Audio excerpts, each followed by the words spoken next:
It is I.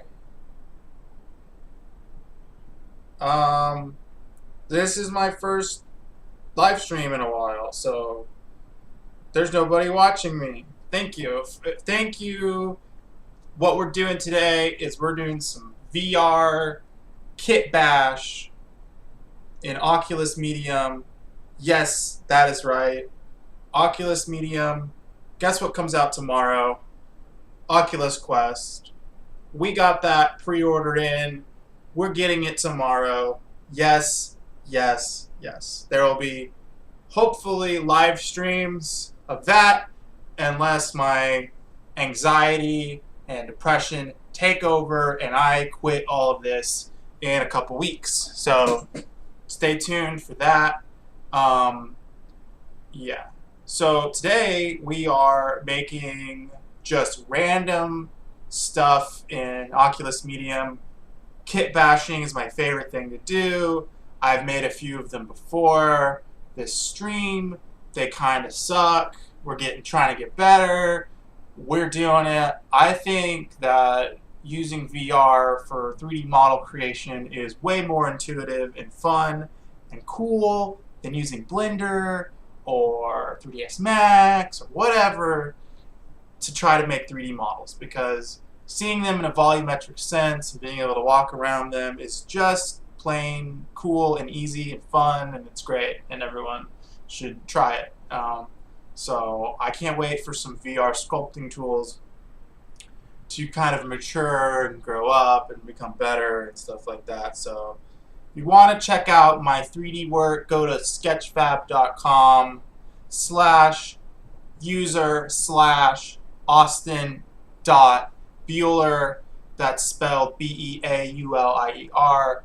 And then hit the enter key. You'll see my work. I got photogrammetry on there. I got 3D kit bashes from Oculus Medium. I've got sculpts. I've got voxels. I got it all. So here we go. Let's just get started with this. So first thing you want to do is you want to look at your stamps. So they provide you with a ton of stamps already to get started with. Let's see. There's actually some stamps I added by importing them. Where's my imported stamps? I don't know where those are right now. Custom? Yeah, they're right here. I got a couple things in here that I downloaded from a kit bashing pack online. It's great. But first things first, let's just get in here and choose a thing and then choose a color that we like. Some sort of grayish blue is always nice. Let's scale that up. Let's try to figure out how big we want this to be. First things first, you want to start off with basic shapes. Nothing too, whatever. Another thing that you should probably do is make sure that when you're starting on your first layer, make sure it's a really low resolution, and then as you build up detail, add higher resolution and stuff like that. So right now we're just making a blob. One of my favorite things to do in Oculus Medium is make blobs. So we're going to make a blob. It's going to be, okay, here we go. Turn on the mirror. That always helps. Try to figure out your orientation and get confused. And I guess we'll start off by making some cool mecha legs or something. You know what I mean? Get that going in here, some mecha legs, something that mecha, I like giant robots, so who doesn't like giant robots? Probably people who don't like giant robots, that's who. But we don't want to be their friend, because giant robots are cool. Yeah, that's not straight at all, so let's just pop that, make that go a little bit straighter. Whatever. Who cares? You can't make mistakes. That's the beauty of kit bashing. Is there are no mistakes. It's just popping stuff on there, dude. That's all you gotta do is just take it and make it, right? You know? I don't know what I'm doing, but I'm kit bashing. I'm seeing what's up. What is this thing that we're making? I don't know. We're figuring it out as we go along. Look at that. What is that thing? I don't know, but it looks like a pair of legs, I guess. Who knows? It's up to you and your imagination. That's what I like about this. It's all about your imagination, right? So let's pick some more shapes and see what we got going on here.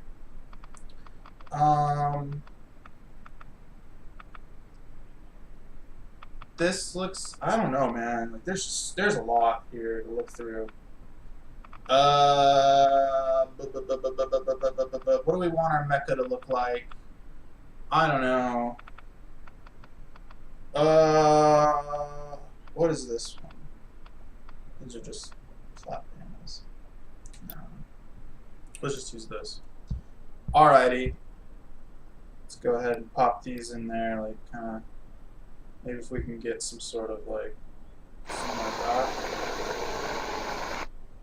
Something like that. I think we're at a too high a resolution right now, so let's go ahead and let's take that. How do we do that? I forgot. No. One of these buttons here does something. Yeah, there we go. Take that. I'm gonna decrease the res. Oh, I should have did this at the beginning, but just bear with us. Oh, there we go. Okay. It's a little bit smoother. Do it again. Alright, well, whatever, that's fine. Alright, now let's try to figure out what do we want our robot to look like, right? We want it to have like a thing, maybe? One of those kinds of things. Maybe one of these. Like, I'm not saying this is going to be a masterpiece, ladies and gentlemen. But you know how it is. Sometimes you have a little happy accident happen, and then something looks cool. You're like, oh shit, what happened? That looks cool. How did I make it look cool? I don't remember. Isn't that what art's about?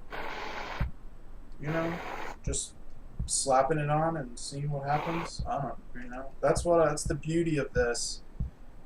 You don't have to learn Blender and fiddle with all the gray boxes. You can just pick a stamp and pop it in there and see what works, see what doesn't work. You know, you're not importing a bunch of OBJs. You're not really doing much of anything, really. You're just sort of sculpting it out. Sculpting it out. Don't worry about it. Just do it. Just make it. Because, you know, it's better when you just make it. Don't think about it. Just do it. Think about how you want your robot to look. Think about how the robot is compared to all your other robots that you've made. And think about details you'd want to have, or things you'd want to do to it. Or, I don't know, man. This is best tip I can give you for right now is use the mirror function, because it makes the symmetricalness easy. Easy symmetricals. Put on some tunes. You know, we should put on some tunes. I don't really know much about Twitch, so I don't know if we're going to get copyrighted if I start playing tunes. So this is a tuneless kit bash stream, and you just got my annoying ass voice to listen to the whole time, so congratulations. That's the way it is. It's the way it's going to be for now. Adding these little elements, you know, look at that. What is that, a robot? Maybe. What is it, a pile of junk? Probably. You know what I mean? What do you think about that? What do you think about the kit bashing. It's fun, isn't it? Look, I made a little robot shape in like 5 minutes. Nothing. That's nothing, dude. We'll add a little bit of details here. I've never really streamed before doing this, so it's kind of a little laggy right now. But we're gonna bear with it. What else we got on there? That's a weird shape.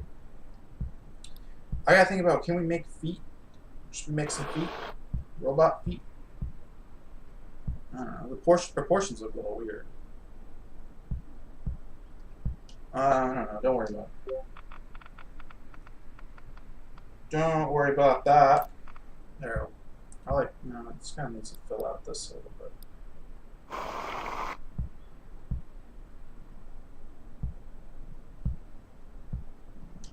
Here's the beauty of this sculpting program. It's got a move function. So you can move stuff around if you don't like where it is.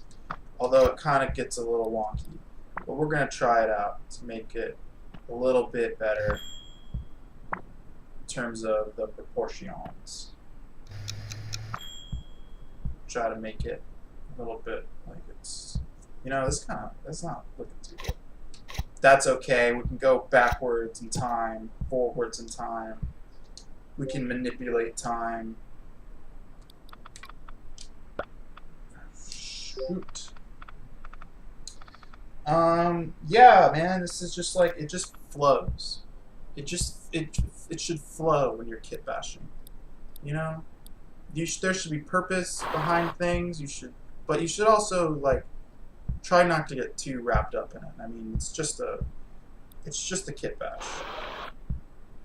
It's just you and the clay working together, making weird stuff, you know? And if we don't like the legs, you know what? We can erase it. It doesn't have to. We don't have to keep it. We can erase it. You know? Something, if you don't like something, then get rid of it. You know? Get rid of it. You don't have to, it's your imagination. It's great. You know? It's whatever you want it to be right now. Now, I like to have a little bit of reference images when I start. It gives you a little bit more of like a plan of what you're going to do. But, you know, not for this one. I'm just sort of, this is just to test out the stream, really, just to see what's going on. Is anybody watching? I don't know how to check the chat in VR. And I don't think there's anybody watching.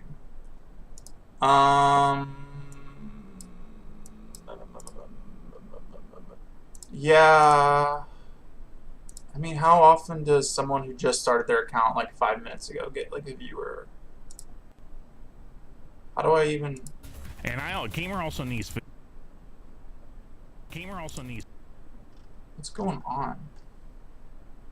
Yeah, there's nobody watching. Yeah, cool. That's fine. This is embarrassing anyway. Let's just keep going. What do we got here? You know, this robot sucks, dude.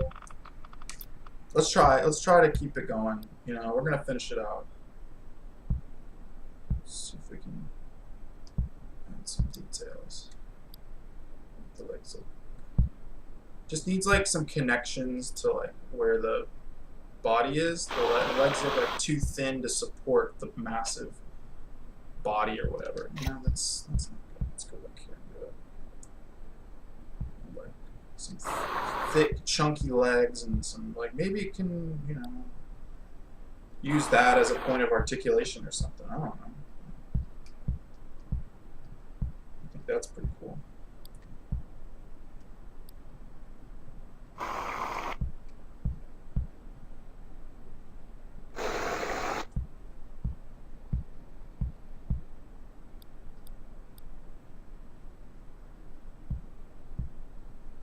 Yeah, it looks like the legs are tilted in like the wrong way. So I'm gonna see if I can kind of like straighten them up without ruining everything. Oh, God.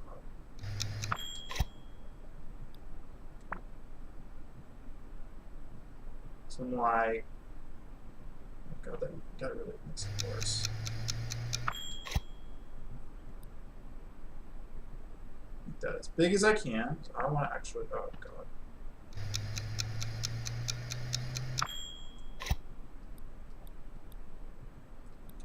I just want to move that like that. Okay, that's about as good as we're going to be able to get it, honestly. Word.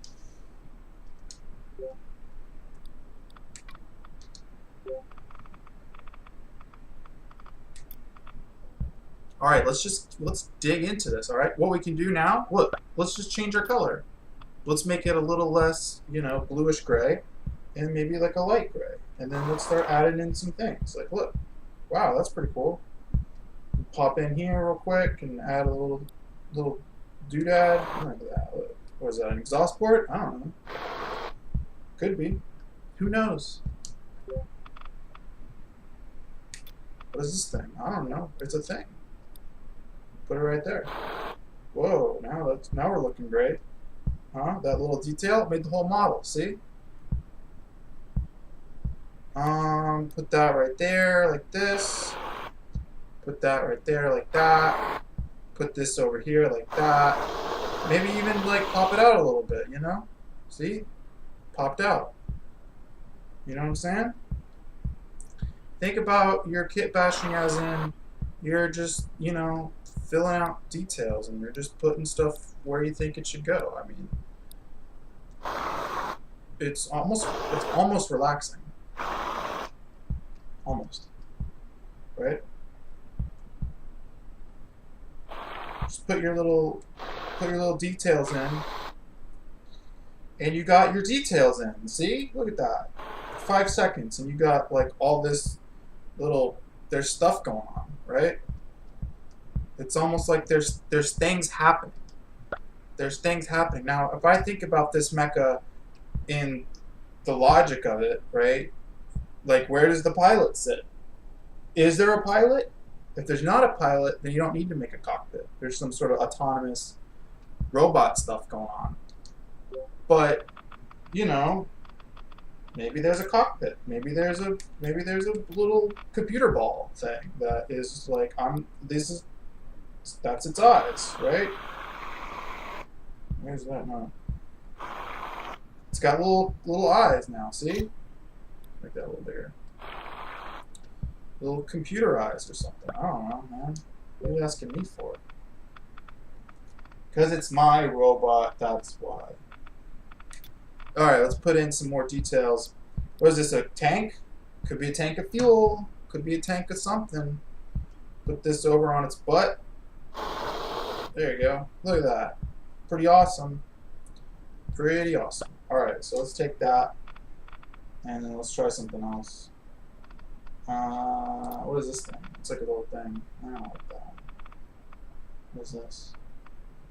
These are all like weird. Trying to look for one that could be fill out the middle part a little bit.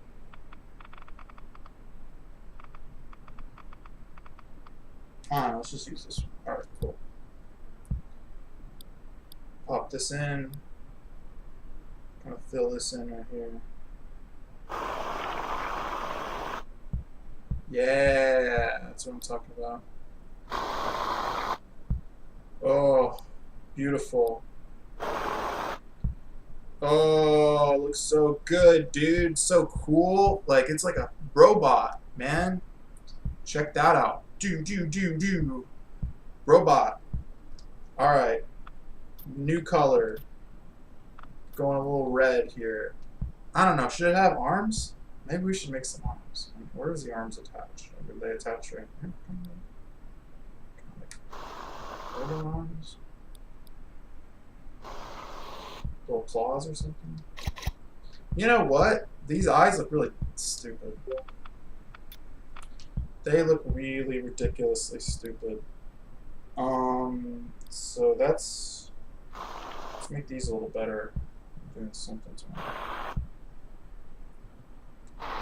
Something like that. What is that? That doesn't make any sense. Right, well, you know what we can do with these eyes?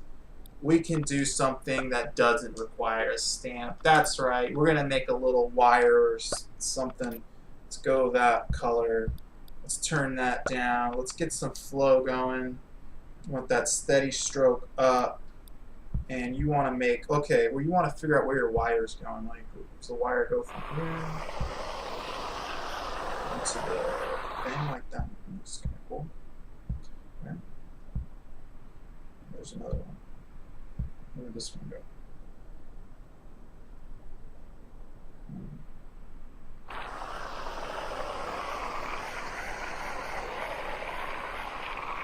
Boom. Right?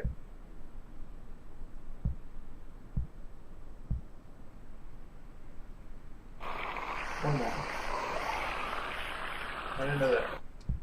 Like that. Look, see now it's got some like wiry wires going on. We can even add some more wires. Think about how they droop, right? They'd probably droop. They'd be droopy. And they droop down and then come back up and then boop, right into their little holster, socket thing. Right? Okay, that one sucks. You know what, the other one sucks too. Over that. A little thinner maybe. Thinner, yeah. Alright, they're not perfect. They're not perfect at all.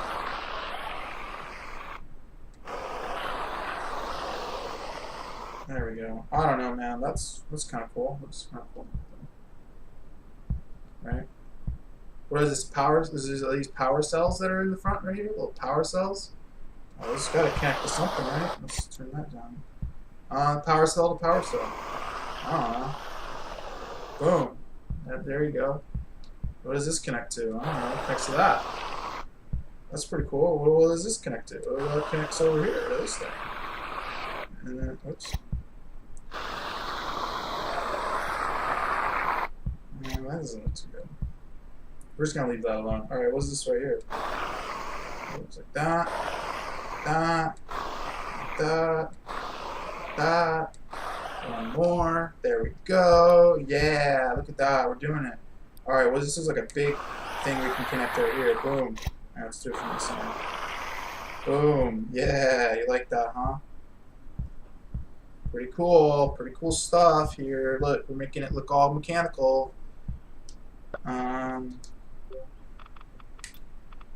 What we can do now is where there are spots where the wires look like they don't really connect to anything, we can put in these things. Make it look like it connects to something. We can make it like a blue, weird blue color.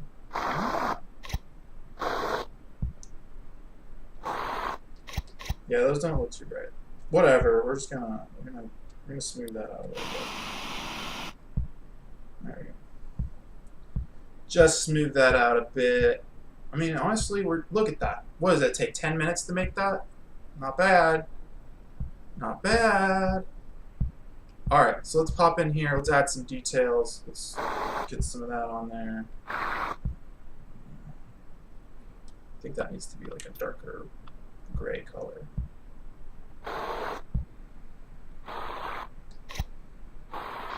This is where your kit bashing is really going to take off, is with the details. Now that we've got like a basic shape going, we're just going to come in here, take some different colors, and we're going to add in details that sort of flesh out how, like the robot, you know what I'm saying?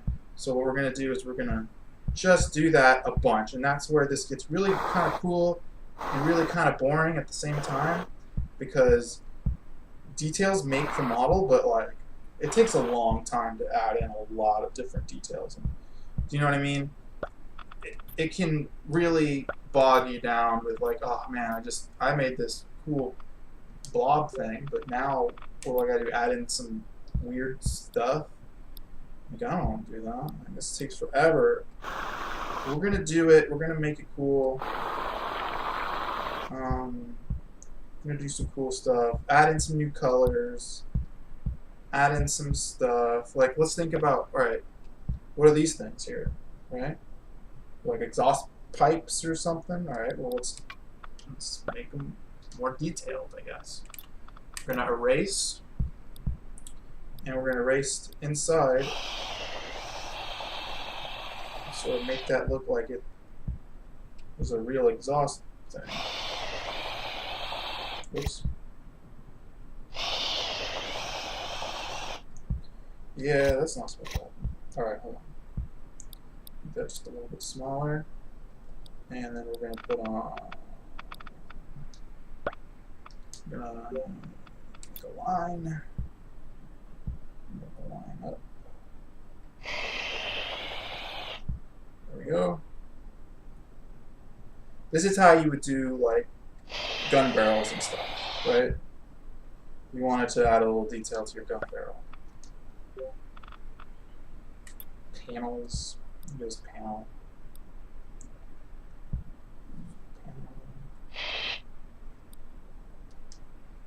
Panels. All the panels. Adding panels. Gonna add a panel. Adding a panel. There's a panel. Look at that. Panel. Give it a little of a thing. Oh man. Still have the line on. Hold on. Turn the line off. There we go. Get up here, add some panels. Alright, so I mean, okay, before we get too into adding details here, what we're gonna do is we're going to if I can figure out the button for it. Yeah, there we go. We're gonna grab that, we're gonna increase the resolution, and we're gonna wait. We're just gonna do it one more time. And we're gonna wait.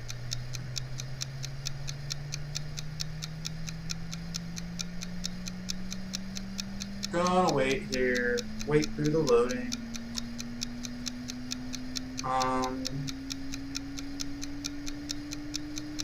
Yeah. I guess everything's going good. I don't know, man.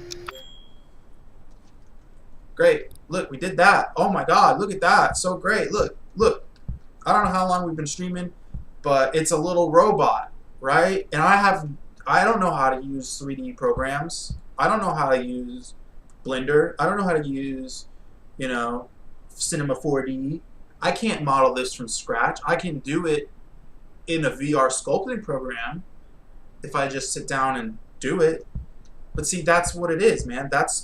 There's a shift happening, and I think basic modeling like this is going to take a huge leap for amateurs and stuff, because, you know, it's just so much more intuitive to come in here and like physically place stuff, and like, okay, it's not going to replace like artistic talent or whatever, but I mean, it just makes it so much easier to like do stuff and like make basic 3D assets.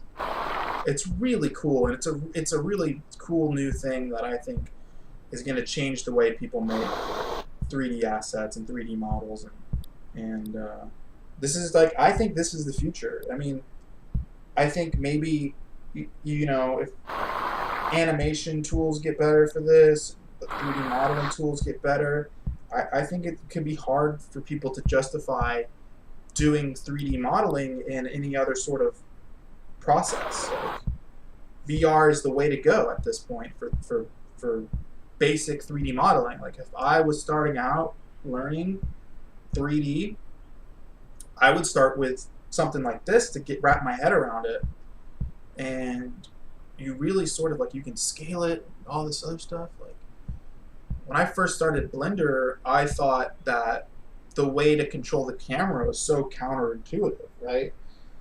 But strapping this thing to my face, I mean, I can look all around it, I can twist it, I can turn it, you know, I can get a sense of scale, and it almost feels like an object that like I can hold out my hand, grab it, move it around and stuff like that. You know, it's a new thing. It's really cool. It's really going to change the way people make 3D, and I think that's a great thing, because like, I mean, I think 3D was pretty inaccessible for a while unless you really dug into it and sat down and was like, I'm going to learn to make 3D. Now, I'm not saying that this is a perfect mesh or anything like that. You know, I'm just saying that this is a way that you can get started really quickly, and you can make some pretty cool things. And I think kit bashing is a really awesome way to make mechanical and hard surface sort of models and stuff like that. I mean, this isn't the best thing I've ever made, but it's got, you know, some, I'm still learning, you know.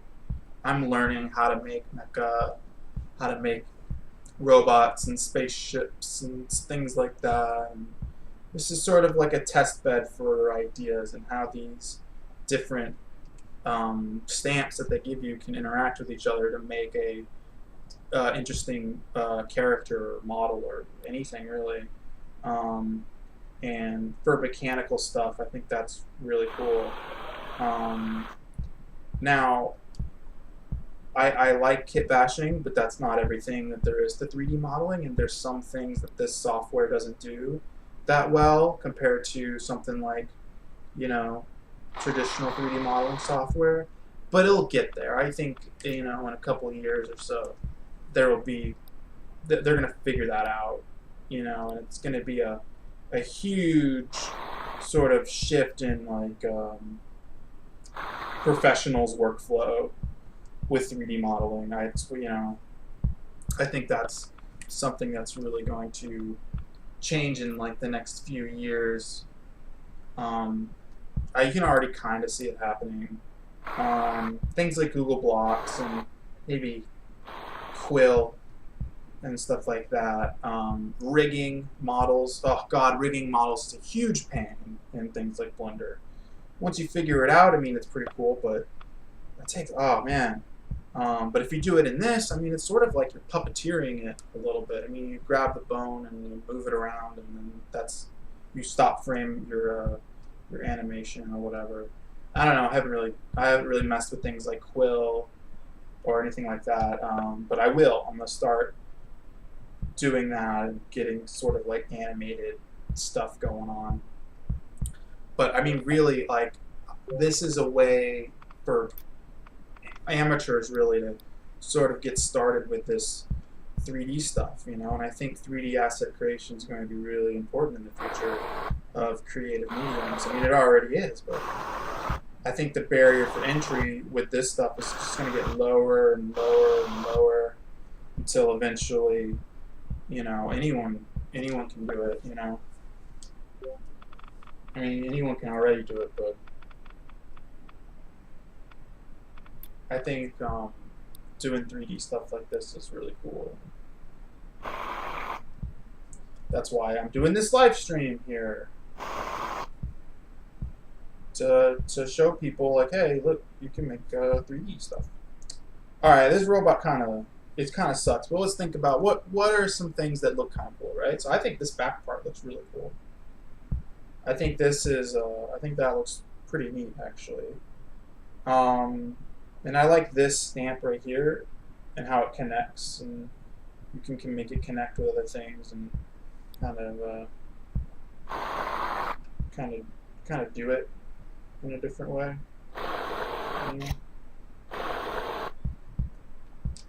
I like that. Where's something that looks like missiles? I think it's this one. Can add some missiles up here.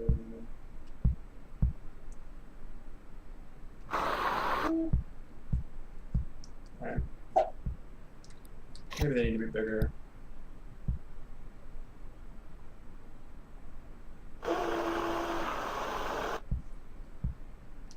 Yeah, not really too straight there, huh? Oh well. Also, I don't like the red color. We're gonna have to go like a dark brown or dark black or something, dark gray. And then we're gonna kind of want to line that up. I mean, they're too big. It's not really a good spot for him either. All right. That's pretty terrible, but whatever. Yeah, okay, good things. I like this back part. That's pretty cool. The legs, I don't think work for a model like this, with the body shape like that, and torso or whatever. I also think not having arms is a little weird, but I don't really know how to do some cool arms right now. For this thing, I think I kind of messed that up. But the back looks kind of cool with that, how these are connected. I've never done that before, so. All right, well, that was a good test. Let's save this as a robot. Clear that out. Let's just type in robot. space kit bash and enter. And save. So before I go, I want to tell you guys some things about. I'm going to show you some of my other models, right? Oh, let's just take forever to save. Can I still move it around? No. Okay. Okay, here we go. Look, see, that's the thing. Look, we made that. Oh my god, how long did that take? I don't remember. I wasn't timing it. But it's a, you know, it's a robot. Beep, beep, boop. Beep, boop, beep, boop. Alright, so let's load something up here. I made some other stuff. Let's talk about it, right? Let's see where we're going with this, right? Okay, this is it right here. This is the first robot I made using kitbash. Now please hold your judgments a little bit because we learned a lot from this model, okay? Look at this, okay? Now, this is the first time I ever used Medium, ever. I used Tilt Brush a bunch back when that first came out, but I didn't make that many models with it. So first things that I learned from this, don't just start with like a gray, don't use one color for the whole model, right? Use different colors and, you know, work that way. Don't just make the legs and the arms and the whole body a gray blob, because when it comes to detailing, a lot of that detail is lost because it's all the same color, right? So when you go and make a different piece, make it a different color. When you're going and working on a new section, maybe make it a different color. That'll really help you in the end. I did not do that for this one. What I did for this one was I painted it after I got done modeling everything in white, and it looks kind of terrible because that's what I did.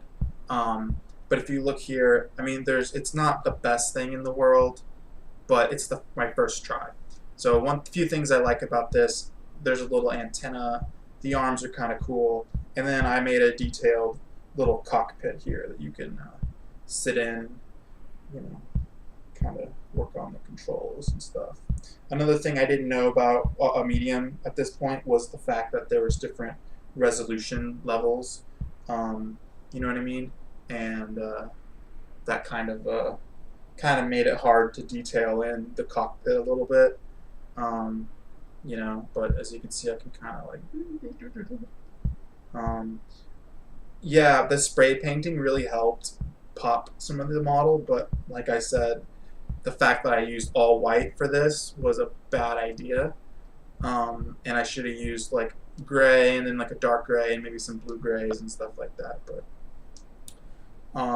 this is the first thing I ever did, so be gentle with that. What did I do? Let me see what this one is. I think I did this one. I think I saw someone make like a person, like robot suit thing, and I thought I'd try my hand at that. One thing that you should know is that learning proportions and learning that stuff is really helpful when it comes to making basically any artistic thing. But you can see I'm starting to learn not to do things all in the same layer. I'm learning to, you know, make his body different color from the rest of his robot suit. And, you know, what this really needs is it needs better proportions, and it needs more details, and it needs different colors. But it's kind of cool because you can take this, and I mean, you can just grab that, pop it out, you know, and have it be, you know, a separate armor thing for your characters. And how we can draw on top of characters or reference material that you already have. So my recommendation, if you want to make a mecha, you know, sort of suit for like a person, is to download a reference of a human, import that in, and then draw on top of it. You know what I mean? Instead of what I did, which was try to sculpt the proportions of a person and then just sculpt on top of that. I think that would have made this model better instead of what it is now. But it just kind of looks like Mr. Freeze a little bit or whatever. But it's so cute. You can hold it in your hand. It's like, oh, my little buddy. That's what I learned from that one. Let's see what else we got. Here we go. Let's load this one up. Where's that? Oh, here it is. This one's sort of like a little, I don't know, sentinel thing, you know? I like all the wires. This is where I started doing that wire thing. It was like, yeah, I'm gonna have all these droopy wires coming off. It's gonna be cool. There's actually a video of me making this one on a stream. If you check out my YouTube channel, my YouTube channel is Good Friends Forever, all one word. Good Friends Forever. You'll find it. It has this video on it of me making this. So if you want to check that out, you can watch me sculpt this, and I think it's a pretty neat model. This one's also on my Sketchfab page, so you can check that out too. Free to download if you want to texture it. But yeah, maybe I'll do a texture stream one day if I get bored and texture this thing in like a Substance Designer or something like that, so that I can get a nice metallic sort of look to it. Yeah, that's a pretty, I like that one a little bit. I don't remember how long that one took me, probably like 40 minutes or something like that. I don't think I did that one with any reference either. I think most of these are done without reference. Alright, what is this one? Okay, this one is like another Sentinel kind of thing. A drone space sort of thing. I think this is the one I spent the most amount of time on, and you can really tell with some of these details that I came in, and I really detailed it out on the wires, and this one has like guns and stuff like that, and like little headlights and stuff. Like, I really wish that I did multiple colors on this one, because it would have been a way better model overall. But I like all the little thrusters in the back, and there's a lot of really good detail in here with the screws and stuff. I mean, this takes time. I mean, this isn't like something I can whip up in 5 minutes, but compared to using something like Blender, I mean, it would take me forever to make this in Blender, like, honestly. Like, I don't think I could do it that well. But you can see some of the details in here with, like, maybe this is a part that lets it retract up, you know, like a blast shield or something, or it's kind of a mix between like like something you'd see in the Matrix or something. I don't know. I think it's pretty cool. I like the thrusters on it. It's like a space cruiser flyer. And as you can see, I came in here and added little screw details. And those screw details really help a lot. I mean, you wouldn't think, like, you'd have these huge white panels, and those little details, those little screw details, really kind of make the model in a way and make it look less, you know, I should have put some up here, you know, I should have put some over here. And that would have went a long way in terms of making it look more detailed than it actually is. I mean, that stuff is really helpful for mechanical models, you know. You could basically make anything look mechanical if you add a few screws, holes to it, you know. Let's load up something else. Here's something that I made based on reference images, and you'll see I took some concept art that I found on the internet, and I kind of sculpted this hamburger more organic, so you can see the model, you can see the picture right there. I can't remember who the artist was, but it's a really nice, he has a whole series of fast food like thugs, and it's pretty cool. Taking a while to load though.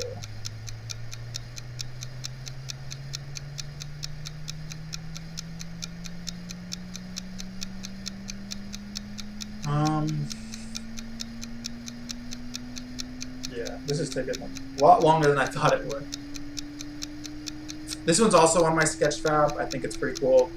I can't remember why I did it. I think I saw the picture and I thought that was pretty neat, and so that's what I did with it. I made it. God. There we go. Where'd it go? There it is. See? So you can see here how I took that reference and I sort of made it into a thing. I did not add the hat at the top, as you can see, but I got most of the details in, like the skull and, like, you know, some of his patches and stuff like that. His shoes as well, and then his little French fry dog pit bull thing.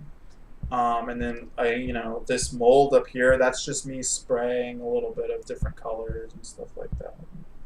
So you can see it's not super resolution-y, I guess, with some of these things, but when you scale it out, it looks a lot better. And, you know, it's not exactly the same, but you can tell the inspiration with the cheese. And I only put one pickle. See, that's the thing I wish I would have done. I would have added more pickles and stuff. But the sesame seeds turned out really awesome. I mean, this is a super simple model, like way simpler than you would think. But yeah, I like it.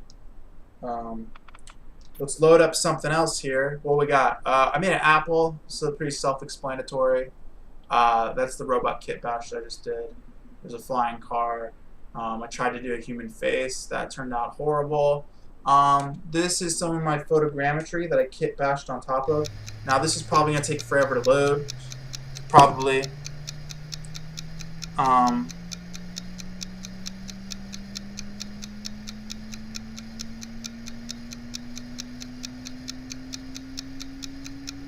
Yeah.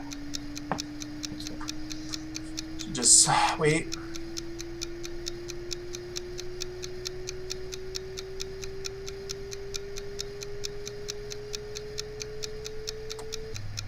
Yeah, this is taking a long time.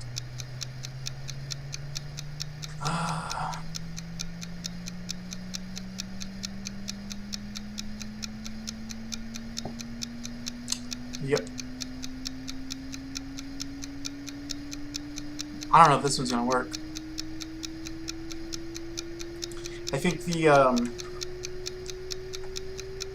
the model I used was too high of a resolution. Should have dumbed it down before I started. I imported it. It's just too many polys for VR sculpting. I think it's like 100,000 or something like that. Which for a video game, man, that's a lot, dude. You need like less than 10,000. And there's no reason I should have it at 100,000. But all right, here it is. All right, you can see this here. This is something I really love doing. It's one of my favorite things ever. I take a photogrammetry model of something and I kitbash on top of it to make something new. And as you can see, it's pretty rad. It's you know, a skull that I 3D scanned, and then it comes with this texture. It's really nice and detailed. It looks super awesome. And then I just came in and added some robot stuff on top of it. So I think that's one of the main things that I really love doing with this Oculus Medium photogrammetry software. And another thing that you can do with this is, since I made it a separate layer, you take that out and then take this, texture all of that, and then put this back in there, you know. And then that would be like a nice texture to go with it. So you can just like, since it's two layers, you can export this out as its own thing, texture that, and then go into that, you know. So yeah, that's it really. I mean, what else do I have on here? I try to do some more things. These are all just samples that they come with. I did a dog. I tried to sculpt the torso. That turned out bad. Apple, pencil, yeah. There's another photogrammetry beach house. Flying car. Yeah, I just need to do more of these. This is something I really love doing, so the more 3D scans I get, the more I'll probably do that. But let's exit VR and see what's going on over here.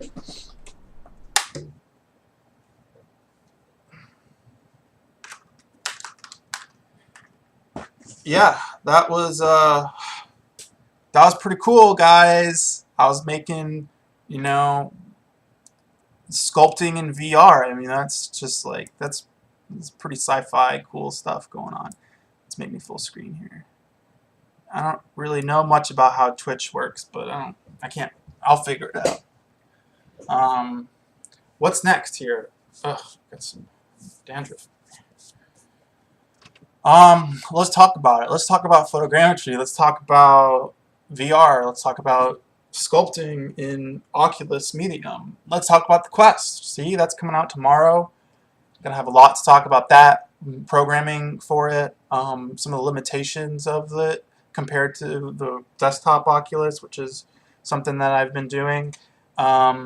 yeah, so I've been just working out that kind of stuff and making it. Let's see, when did I start photogrammetry? A little bit about myself. I started photogrammetry about 5 years ago. Um, I didn't really start seriously until about a year ago.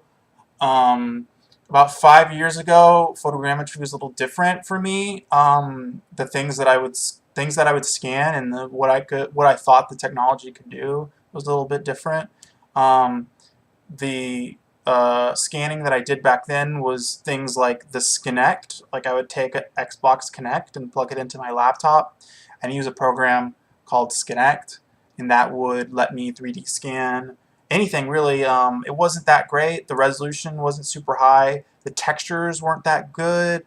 But it was pretty mind-blowing to be able to have a 3D scanner for like 50 bucks.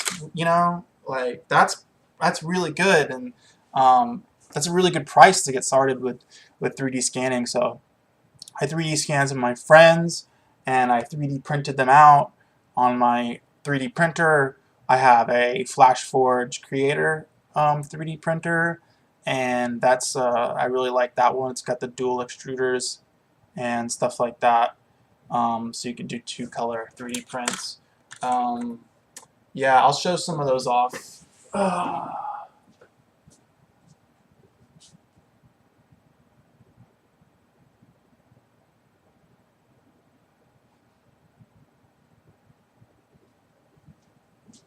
I'll show more of those off later. I'll show more of these off later, but here, oops, sorry, there we go. But these are some of the prints that I made. These aren't based on 3D scans. I don't really know where those. I think they're in my garage right now. But yeah, I did a noisy cricket from Men in Black. Really great. I love 3D printing. This is so cool. Pew pew pew pew pew. Yeah, that's pretty neat. This is a two-color cube that I made using the what's it called? Dual extruders. Let me show you one of my sculpts.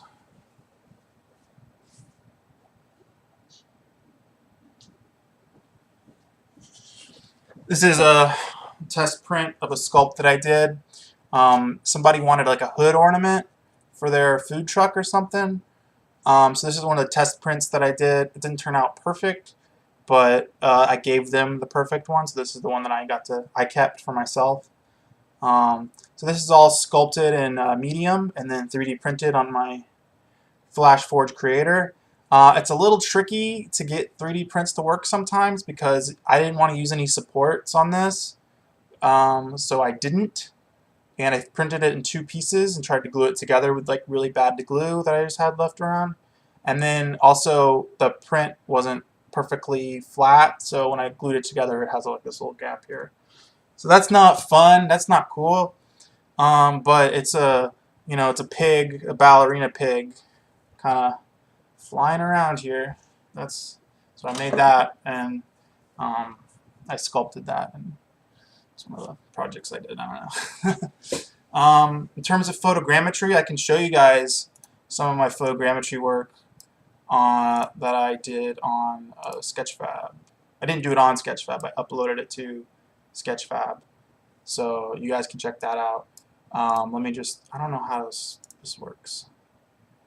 So yeah, we're counting down to the Oculus Quest. We're going to be making apps. We're going to be making zerts. We're going to do all that fun stuff for the Oculus Quest. It's going to be really great.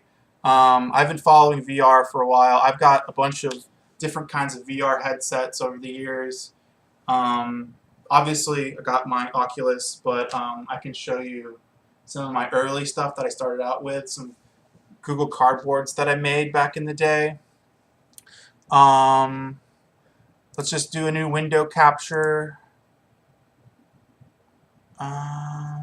Create new.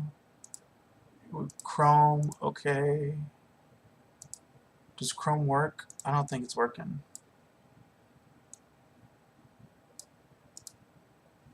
Yeah.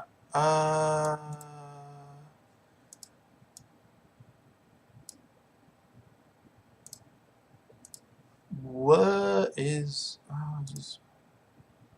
Windows capture, yes. Minus, yes.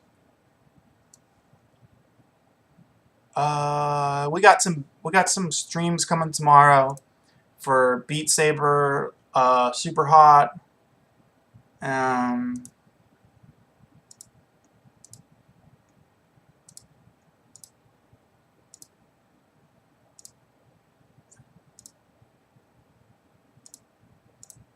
yeah. Why isn't Chrome? Dang it. Try Firefox.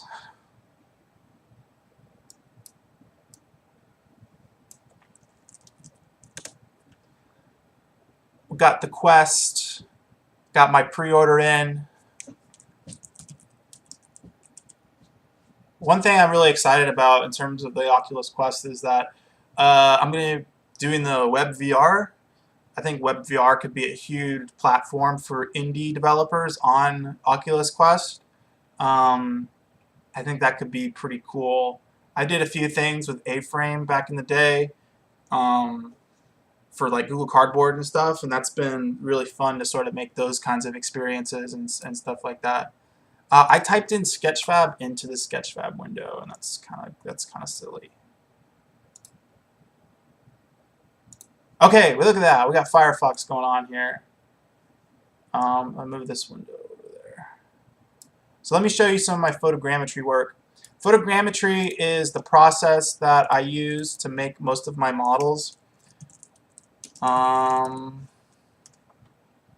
you find out, yeah, see, like this is my profile right here.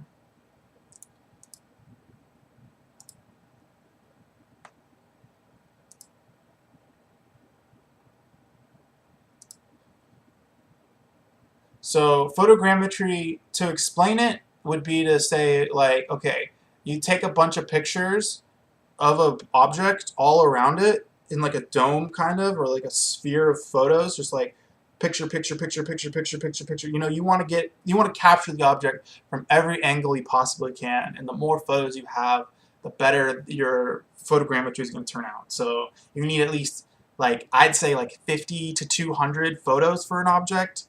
More would be better. My computer can only handle maybe like 1,000 photos before it starts to be like, whoa, it's going to take like 2 days for this to render out.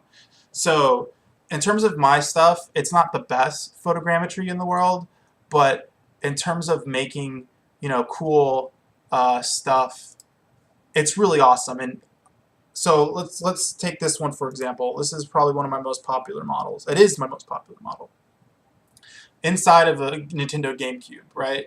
So using this software called Reality Capture, you can make, this is just made with my phone, right? So I just took pictures from my phone on like a turntable, and it could make this.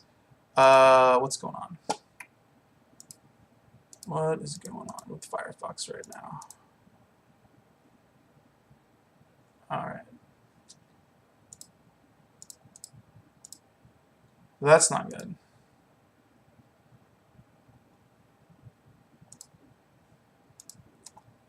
It doesn't seem to like what's going on right now. Is it not like OBS Studio or something?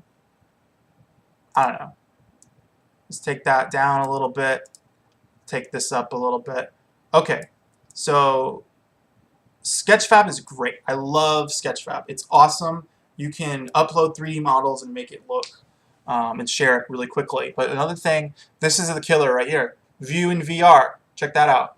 So you can view this in your Oculus, or, you know, when the Quest comes out, there's going to be a whole giant library of 3D models and environments that you'll be able to check out instantly. That's going to be the coolest thing ever to show off your photogrammetry work to potential, you know, clients or like whatever, you know what I mean? Like, you could just take this Oculus Quest with you and then load up Sketchfab and then share your models and stuff. So there's a few limitations to photogrammetry that you can probably see.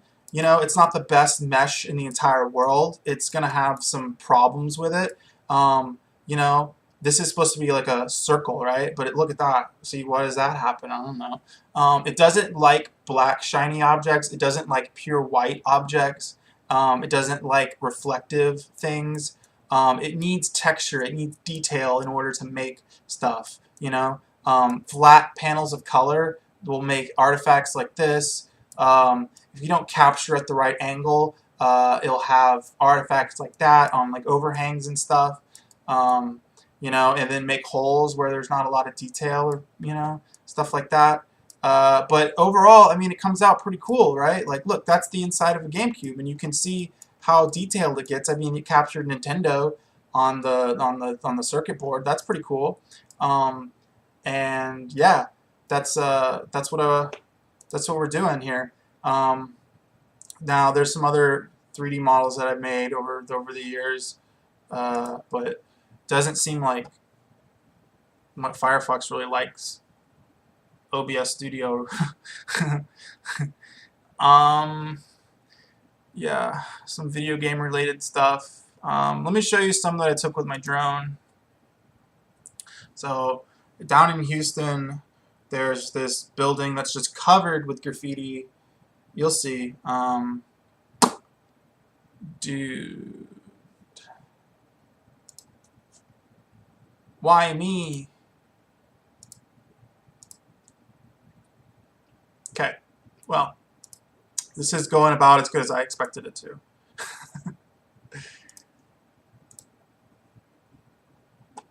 Is there... Alright, hold on. Turn that off. I've never had this much problem with Firefox. I mean, this is crazy.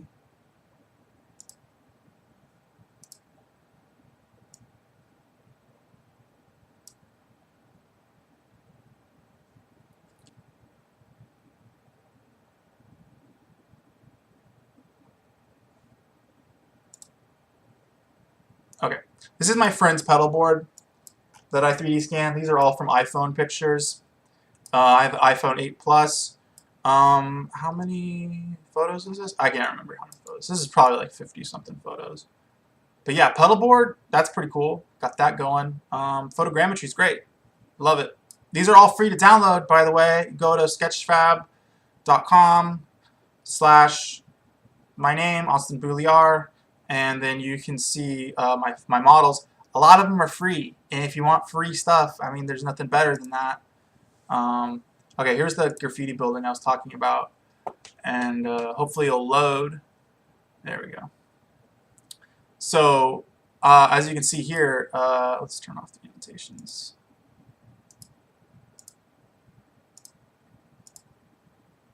As you can see here, I mean, this is all taken from my drone. So I took my drone, flew it, took like 596 photos, and as you can see, you can really get in here with the detail on some of these 3D models. It's pretty cool. But what's really cool about this is that you can add these photos to, add this photogrammetry to Oculus Medium, and then paint on top of it in a way that you can add stuff, or maybe you want to edit the graffiti to make it look cooler, or maybe you want an environment to show off your models or whatever. Well, you can just download this, and then you have like a photorealistic model made, and can just start. Of course, I didn't get this overhang that well, and the trees. Oh my God, trees and stuff like that always turn out weird.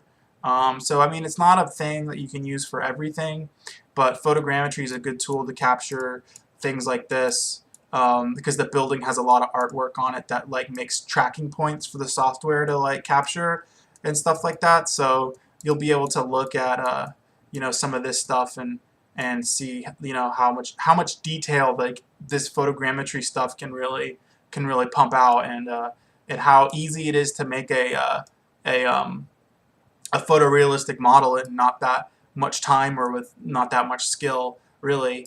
Capturing the images and just sort of knowing what can be captured and what can't be captured using photogrammetry is really kind of it's, I don't know what I'm trying to say about it, but that's really where the skill comes in, is just is knowing what's going to work and what's not going to work and what environment you want to capture this in. So I got lucky on this day, and it was a pretty overcast day, so the lighting doesn't have a lot of shadows and stuff on it that can really mess with. I mean, it has some shadows, but the lighting didn't really mess with it too much. And you want to have a flat, you don't want to have any shadows because you want to put in the shadows later in your video game engine or whatever, so that you can make your photogrammetry work with things like Unity and Unreal. One thing is, though, if you do have to capture photos or your photos with a lot of sun and stuff, that's gonna make it. You're gonna have to use de-lighting tools in things like Unity or Unreal before you're able to really kind of make it look right. You don't want to have your photogrammetry in Unreal or Unity have a lot of shadows on it that aren't caused by the video game engine itself, so that you can really kind of control that lighting. And so that's a big tip if you're going to be capturing photogrammetry outdoors. Try to wait for like an overcast day or the magic hour or whatever. Try to make sure there's not a lot of shadows on it, because that will make your model like way more versatile in the end, and make it so a lot of people can use it if they want. So yeah. This is the Oculus Quest countdown live stream. We're talking photogrammetry today. We're talking VR. We're talking 3D modeling. Yeah, just sort of shooting the shit, really. Just showing you off my stuff. I haven't really streamed in a while, so I got a lot of new things that have come out. I've done 3D scans of buildings, of objects. I've done 3D scans of museum stuff. I've done 3D scans of the scuba diver's helmet and stuff like that. I learned a lot over the last year in terms of using reality capture, and one of the things that I've learned is that all of that detail, honestly, is really not in the mesh, it's in the texture. So if you can capture the highest quality texture that you can, that's the way that you can make 3D models made with photogrammetry really look awesome and photorealistic and stuff. It's all about that texture. That texture is the most important thing, I think, when it comes to making photogrammetry look good for things like video games or movies. You could use it for VFX and movies and stuff. And I'm sure they have. I can't think of anything off the top of my head. I mean, the face scanning. I mean, that's a good example of using photogrammetry for films. Things like Grand Moff Tarkin and what is it called? Carrie Fisher, and even putting Robert Downey Jr. in the Iron Man helmet thing. Avatar. L.A. Noire. All that face capture stuff. I mean, that's basically almost that's photogrammetry. The game that's coming up that uses a lot of photogrammetry and a lot of 3D scanning is the Kojima game, Death Stranding. There's a lot of really cool stuff that you can find with 3D scanning. Norman Reedus and Guillermo del Toro and Mads Mikkelsen. Very awesome face capture setup that they have over at Kojima Productions. So they've been using a lot of photogrammetry. Even for the environments. I mean, some of the trailers that I saw have some really awesome photorealistic environments for that kind of stuff. Even Star Wars Battlefront has a really good set of photogrammetry models that it's used for a lot of its environments. Things like they scanned a bunch of trees and stuff for Dagobah. They 3D scanned what is it called? Some rock cliffs and a lot of like ice caves and stuff like that for Hoth. And that was pretty cool. So if you want to check out Star Wars Battlefront, they have a really good talk at GDC a couple years ago about how they used photogrammetry for their game, and I think that's a really awesome talk to look at if you're interested in using photogrammetry for video games. One thing that they really kind of emphasized with that talk is the fact that how quickly they could go from capture to finished model for the game. It cut down the time that it would take hand modeling, so they could save some money in their production and stuff like that. So that's really cool use of photogrammetry and stuff. Yeah. So let's see what else we got on here. I 3D scanned a toilet. I 3D scanned a lot of fossils at the museum. I 3D scanned, myself. I did a self-portrait. This is using drone deploy. Before I had reality capture, I took a bunch of pictures of myself from my drone, and it kind of came out a little cool. It's not really realistic or whatever, but I think it's kind of like a glitchy thing. I've really learned a lot since then. All right, let's look at these are my most liked models. This is another one that I did from a drone. This is the washed up boat that I found in what is it called? Down in like what is it? Surfside Beach in near Houston. After you go across the bridge to the island or whatever, there's like this washed up boat. Basically, it's been there since like Hurricane Ike, I think. So it's about like 10 years or so, 10 or 11 years. Now, listen, this model, sure, it's great. It looks cool, whatever. Here's some problems, right? The railing. It didn't capture the railing. Not enough detail, I guess, right? These open door areas, they were all black because it wasn't like, you know, a very overcast day. So this is supposed to be open, and I was supposed to capture like the inside of it or whatever. It didn't do that. So it's not perfect, right? Since I had to fly out to that point, like this isn't an object that I could get to by walking there and taking photos of. No. I had to sit over like a thing, like on a street, and then fly my drone over the water to like this little island thing where this boat was like stranded. So I couldn't get like up in this area and stuff, but I did capture this graffiti pretty well. I mean, that's a really nice capture. Now the drone that I'm using to capture these models is a DJI Mavic 1, not the Mavic 2, just the Mavic 1, and apparently if you get the Mavic 2, that's going to give you a lot more detail in the in those textures because of it's just like a bigger sensor, higher quality photos and stuff like that. So a lot of rusty objects work out really well with photogrammetry, but as you can see, things don't always work out the way you think they are, you know. So what I would do with this, and what I probably should do with this, is come in here in Oculus Medium and paint in these railings again, and just, you know, see what I can do and fill in this hole right here. I don't think there's much I could do in terms of the inside, but yeah. I know you're thinking, all right, what's the point of all this? What's the point of using photogrammetry? Well, there's a couple points that you can use photogrammetry for. One of the points is reference material, right? You get high quality 3D references for your objects. So let's say you could trace this, right? I had somebody trace one of my models on here, so let's take a look at that. This is a really good use of photogrammetry to make your model making better, to make you better at model making. So this is a Jeep, right? But if you look right here, somebody down here, Renafox, made a version of it by using it as reference. So they would copy it and then use the texture and stuff and retopologize it. And I don't know how to do it. I would have done it myself, I guess, if I knew how. But you can come in here and you can make it better for game ready. Like this is a better asset altogether, and they made it by using my model as a reference, and that's amazing. That's really cool.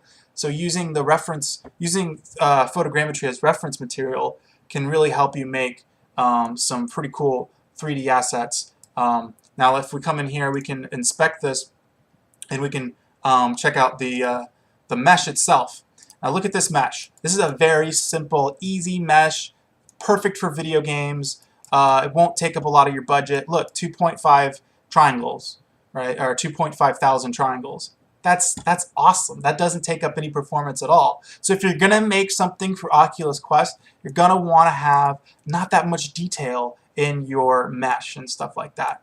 Compare that to this, where I have 200,000 triangles. I mean, that's a way big difference. And if you look at the final model, the final render, I mean, this is great. I mean, there's not any detail that's lost, really. You know, that's amazing. That shows you that all of that detail is in the texture, not the mesh. Like, who cares about the mesh? You know, that doesn't matter. Check that out. Look at how gross that is. It's got all these like weird bumps, and you know, it just isn't great. It's not meant to be used for, you know, it's not meant to be used for games, really, you know. So you're gonna have to, you know, check out that wireframe. I mean, ugh. Oh my God. So you're gonna want to use this as some sort of you know, as you don't want to take photogrammetry models and import that directly onto your Oculus Quest. What you're going to want to do is you're going to want to use those photogrammetry models as reference to then build a brand new model on top of that. So that's pretty cool. I like how they did that, and I mean, let's check that out. Let's check out side by side some look at the wireframe. Look at that wireframe. Oh my God. Wow. That's a big difference in complexity. Huge. This one runs way better, loads way faster. I mean, it's crazy. So this person took my model, because I offer these models for free. I don't, I don't charge for some of them. This model, like, is really great to use for some, reference material. You get reference material that you can explore, you can look around, you can view it in VR, you can, import it into Medium and sculpt on top of it, add extra parts, all kinds of stuff, all kinds of stuff now. So I'm learning reality capture a little bit better now, and I'm realizing that 200,000, that's just for me to get it onto Sketchfab to fit their 50 megabyte limit or whatever, but being able to retopologize it, I think they use 3ds Max or something for this one. That's huge. That's amazing that you could get that kind of detail. I mean, there's no detail that's really lost here. I mean, everything is still there. It's really amazing. Look, you can read that. Where's that on this? It's on the other side. I mean, come on. That's awesome. That's awesome. I can't remember. I think they hand modeled this, though. I think that was hand modeled. I'm not sure. I don't know how they, what their process was, but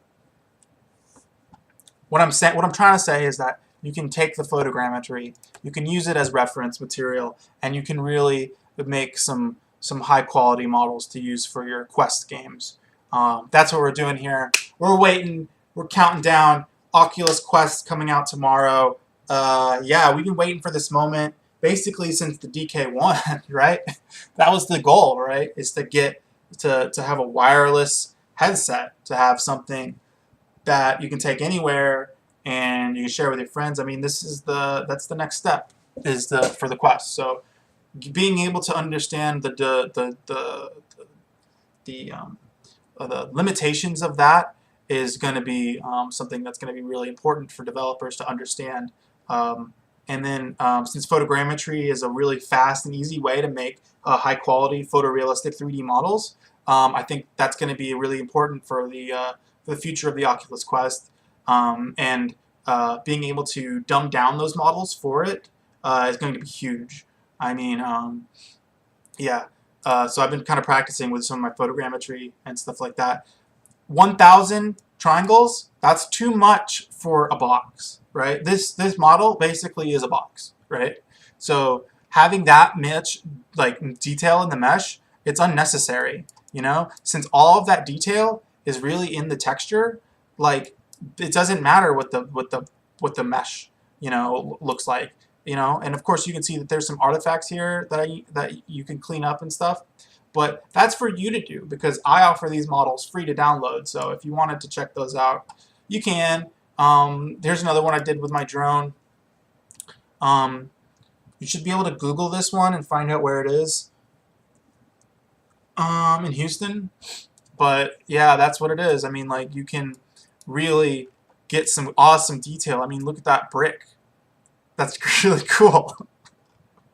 That's really cool. Obviously, look, I mean, down here you can read all this, the credits or whatever, and that's pretty awesome. I mean, like, yeah, like, this is all done with my drone. Yep. That's a voxel thing that I made a long time ago. Pretty cool, I think. I don't know. Anyway, let's close out of this. And, yeah, we're waiting for the Oculus Quest to come in. Got my pre-order in, just sort of waiting around. Don't really have anything to do until then. So, yeah, just sort of chilling. It is currently 7:41. How long have I been streaming? I don't know. I made that robot in Oculus Medium earlier. We might pop into Medium again in just a few minutes. But I might play some Beat Saber real quick. I might play some Super Hot. I don't know yet. I don't know what I want to play. I'll probably save that for tomorrow because we got the Oculus Quest is coming out tomorrow. I got my pre-order in. The Amazon Santa Claus is coming to bring it to me. That's going to be tight. Can't wait for that. I'll have to play it after work though. That kind of sucks. So I'll have to wait till after work before I can do like an unboxing or like, I don't know, whatever. That's going to be kind of cool though. Can't wait for the Oculus Quest. A little bit more about what I do. I am a VR developer, I guess, sort of photogrammetry artist. Yeah, I kind of make stuff, you know, make apps, make zerts. I do it all. I try to do it all. I try to do the modeling, try to do the animation, music, all that stuff by myself, right? So, yeah, if you want to help me make VR games, then just, you know, just let me know and I'll do it with you and we can make games together and be happy and stuff like that. I could show you guys some of my games that I've made. They're not really games. They're more like photogrammetry museums that I use to show people my photogrammetry work. They're all made in Unity. And some of them are better than others. I guess the game that is closest to completion would be my Bubble Burst game. But that's an AR game for iOS. That's not for Oculus Quest. We're gonna try to make it for Oculus Quest. Very simple, pop the bubble game. You know, bubbles randomly spawn, and you can pop them. Just go pop, pop. You use your phone to like use it, and then you could like pop the bubble, just move it into the bubble, and it pops it. So like, it's not a very original idea, but it helped me learn coding and stuff like that. So that's what I've been sort of doing a little bit.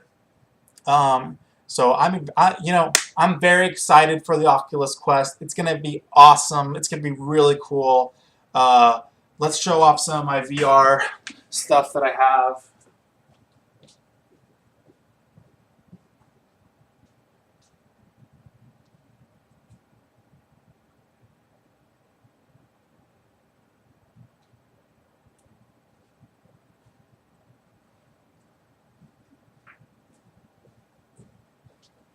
All right, okay, well, I can't find any of my VR stuff right now. But I have this thing. This is a Magic Leap headset. This is I don't know, like a HoloLens, I guess, AR device. And you sort of just put it on you. And there you go. You're in AR land. You can play all the AR games and Dr. G and stuff like that. So I developed a few projects for this. Here's the thing about this thing, though. It's almost good. It's almost great, and it's sad how it could have been more than it is. I don't know what, like, there's like all this hype around this thing, when it like was first announced and first like sort of the company sort of like came out of like secrecy or whatever, you know, and they kind of had their marketing spin as like, oh, this is gonna change everything or whatever. Listen, it's a pretty good AR device, but I'm not gonna pay $2,000 something for a pretty good AR device. I want something that's awesome, you know? And this doesn't live up to what their expectations really were for this thing. And I think they kind of shot themselves in the foot by having weird messaging around the release and stuff like this. So, you know, the Magic Leap, it's fun. It's got really cool games for it, and it has like probably some of the best AR experiences that you can experience right now. I mean, Dr. Gordbot, I think, is the best AR game ever made. But that being said, in terms of a device itself, in terms of like how it works, and like this is a dev kit, man. Like this is like a DK1 basically. So I know that they're going to come out with something else. I know that it's coming eventually, but it's really kind of disappointing. This thing, you know, like I don't know what to make for it. Like I don't know. Like I don't think anyone really knows what to make for these things. And I think the people that are making stuff for them are making things like enterprise apps and stuff like that, and you know, things that are going to help doctors and people in construction sites, and not really gamers or people who make games or whatever. So this is another device that I have that I you know, kind of a standalone AR platform, I guess. So yeah, it's cool. I like it. I don't use it that much. I don't program for it that much. But when it first came out back in August or whatever, I put a lot of my photogrammetry stuff on there, and it really sort of impressed a few people. And I think that was kind of worth it. You know what I mean? So using the Magic Leap to make stuff is it's kind of cool, but it's kind of hard to know what I really want to make for it and stuff. So I got one of these, you know, got one of those. So here's the thing.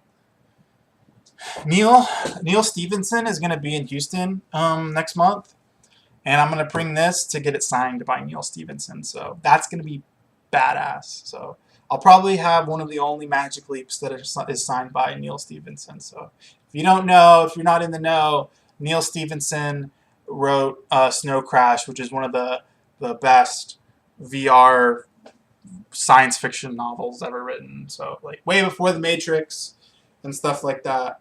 And after William Gibson, though. So we'll have a William Gibson stream. We'll talk about William Gibson. We'll talk about Neil Stevenson. We'll talk about sci-fi's role in developing VR technology and developing AR technology, because a lot of sci-fi novels have had a lot of impact on VR and AR creators and people who like developed Oculus and stuff. I think Palmer Luckey said that his what is it called? They read Ready Player One while they were making, you know, the Oculus, and that kind of inspired them a little bit to make it. So, you know, sci-fi books have kind of inspired the future, and that's a really interesting thing. So the future is now, or actually the future is tomorrow, because tomorrow Oculus Quest is coming out. We got a pre-order in. We're getting it May 21st. We're going to have a live stream. We're going to do all that jazz. If I can live stream, I don't even know if you can. I mean, you could definitely live stream on it. I don't know how that works yet. I know you can definitely record footage off of it.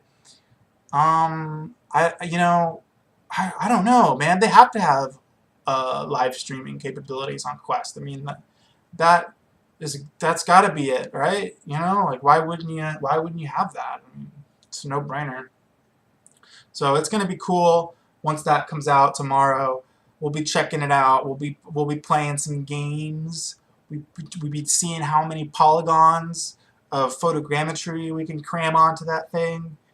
We're gonna figure out how to side load apps. We're going to make Unity stuff.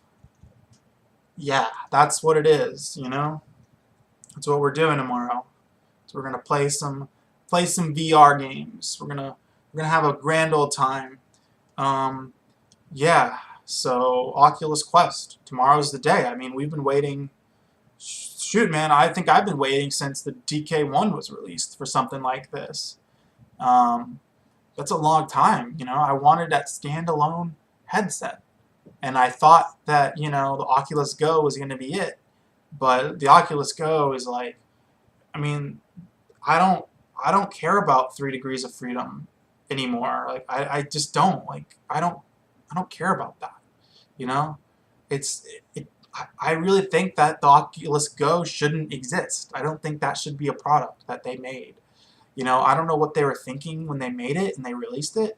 I think that they should have made the Oculus Quest instead of an Oculus Go.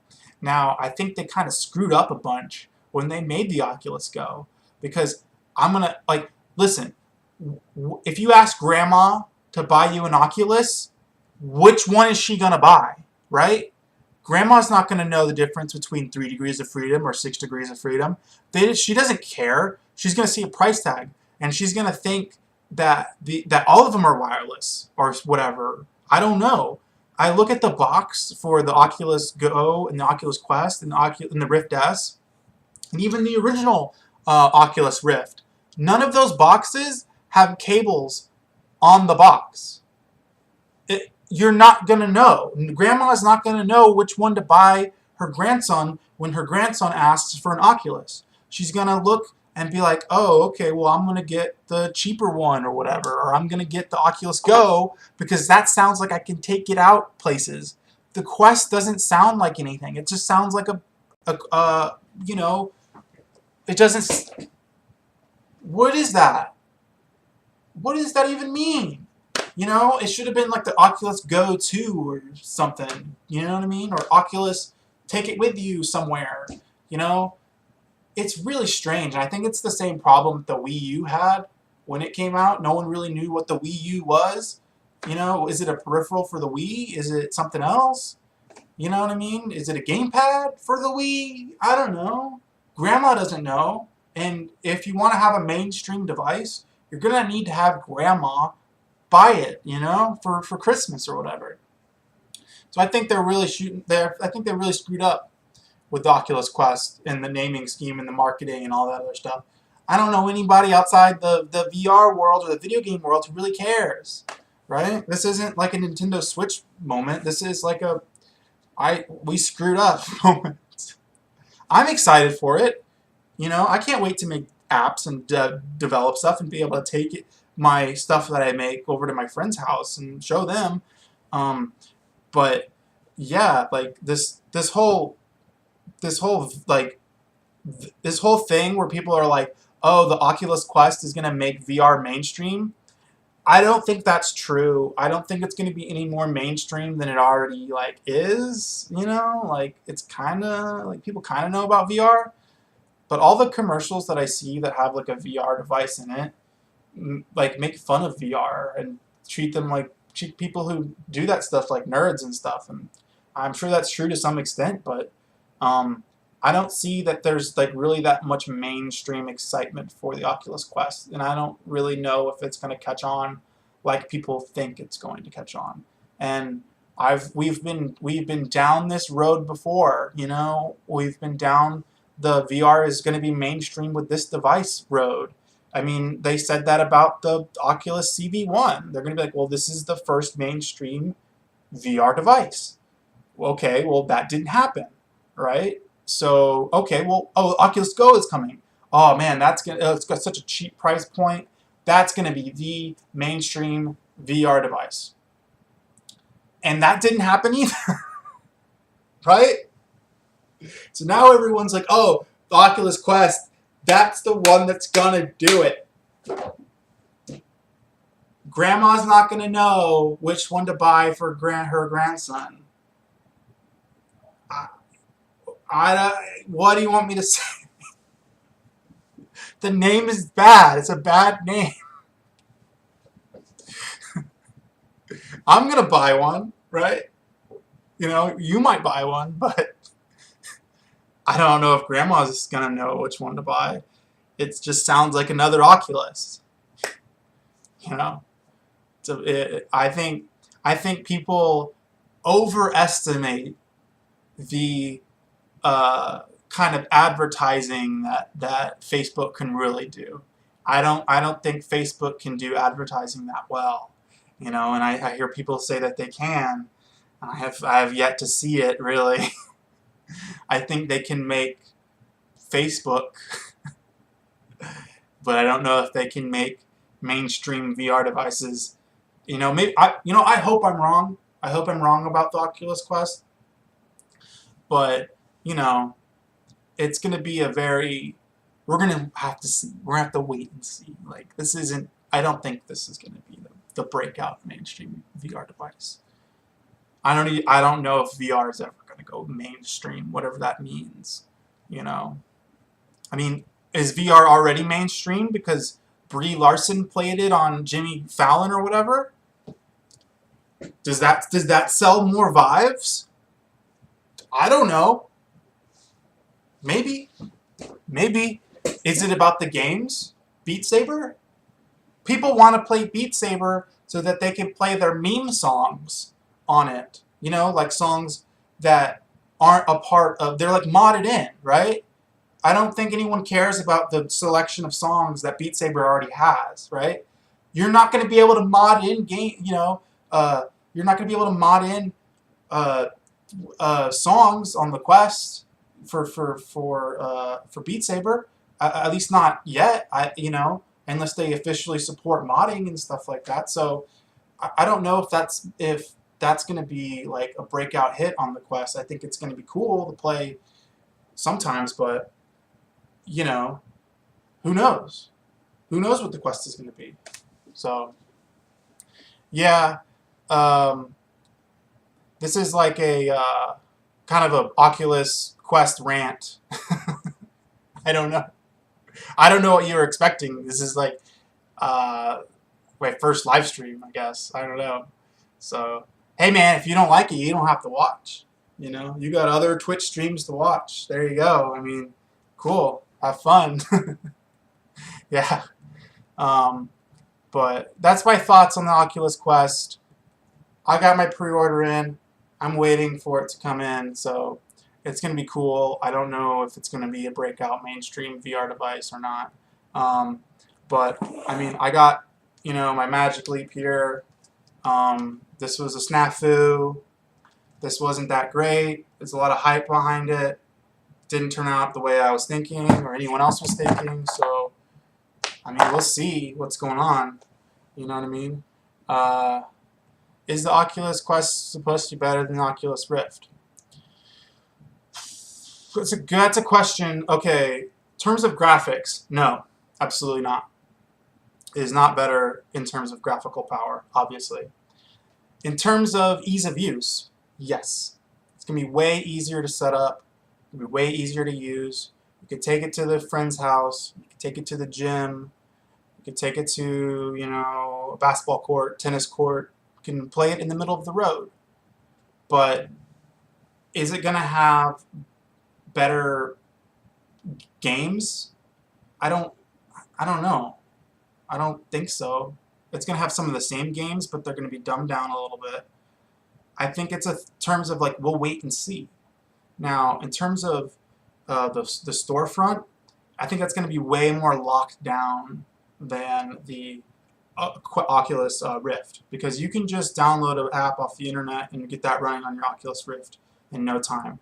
But to get a game that Oculus doesn't want you to play on it is going to take a lot of kind of like hard work, and I think they're kind of limiting indie developers. Is it cheaper than the Rift? They are exactly the same price.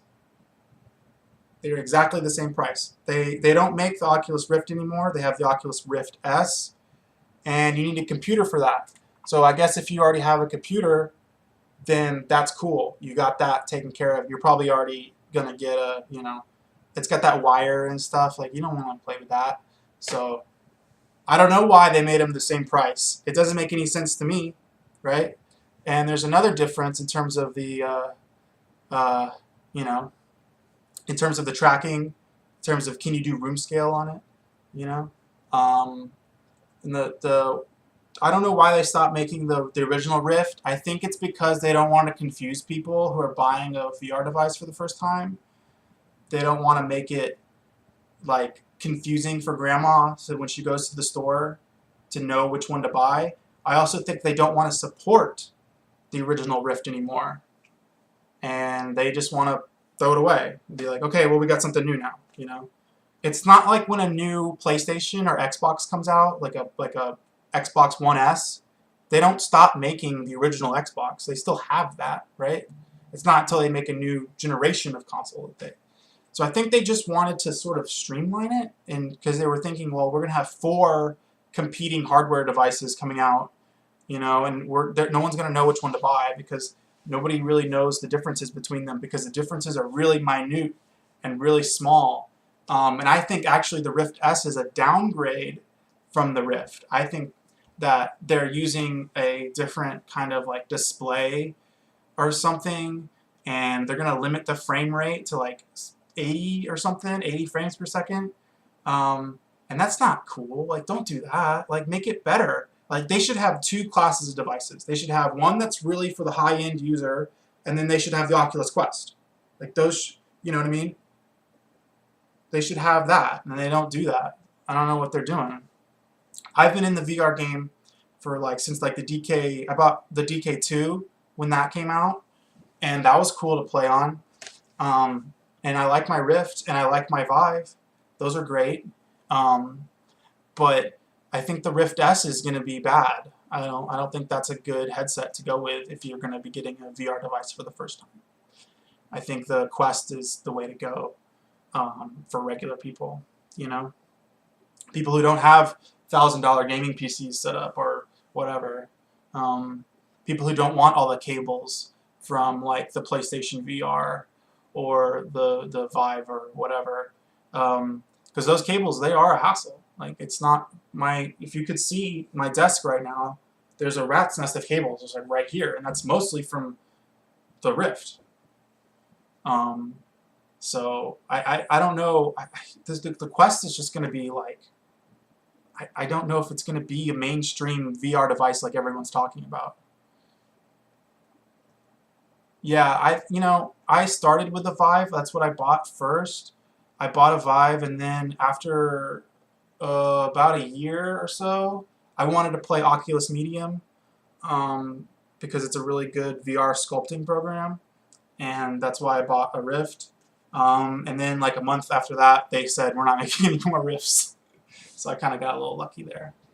But yeah. Another thing about the Rift, the controllers are great.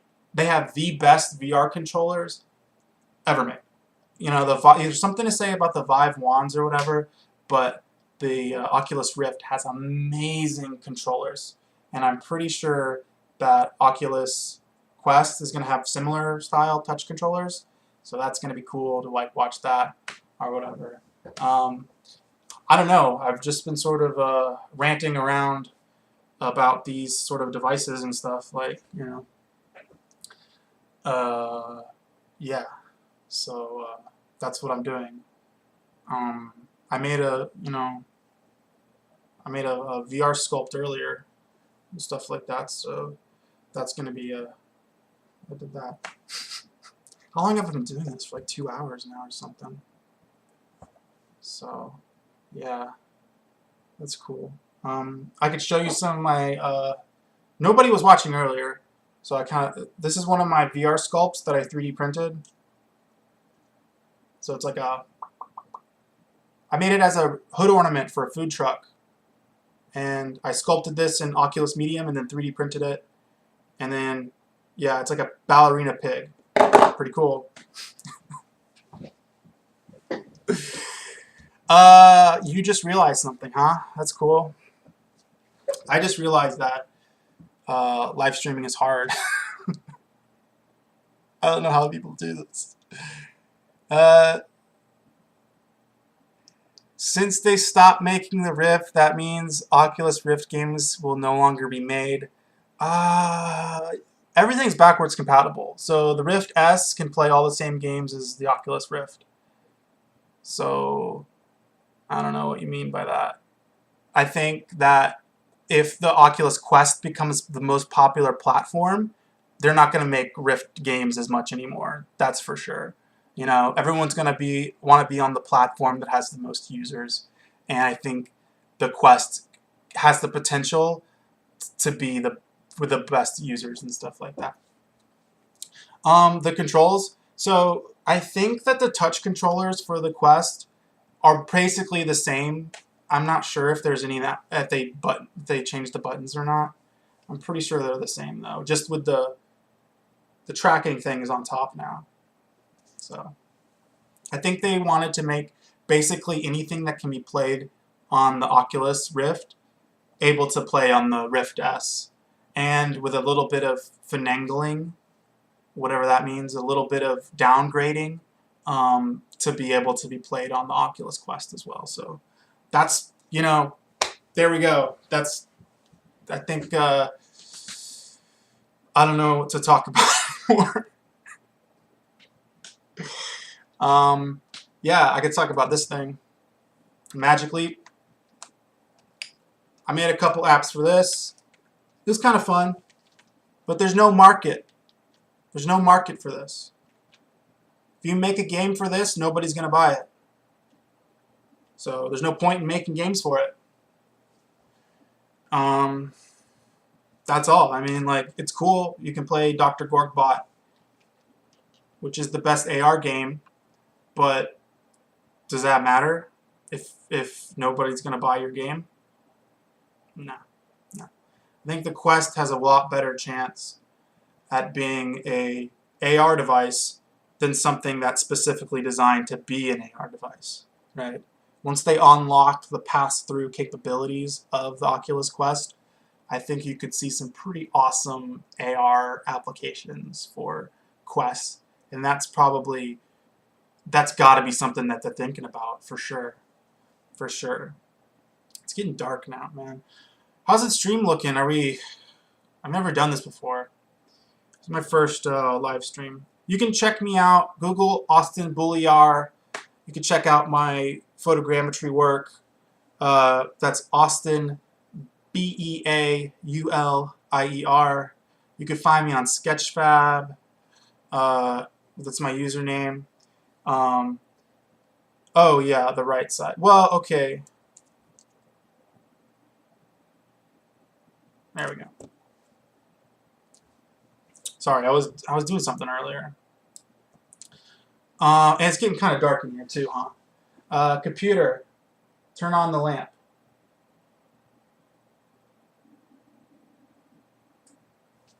Ah, look at that. We're living in the future here. So, listen.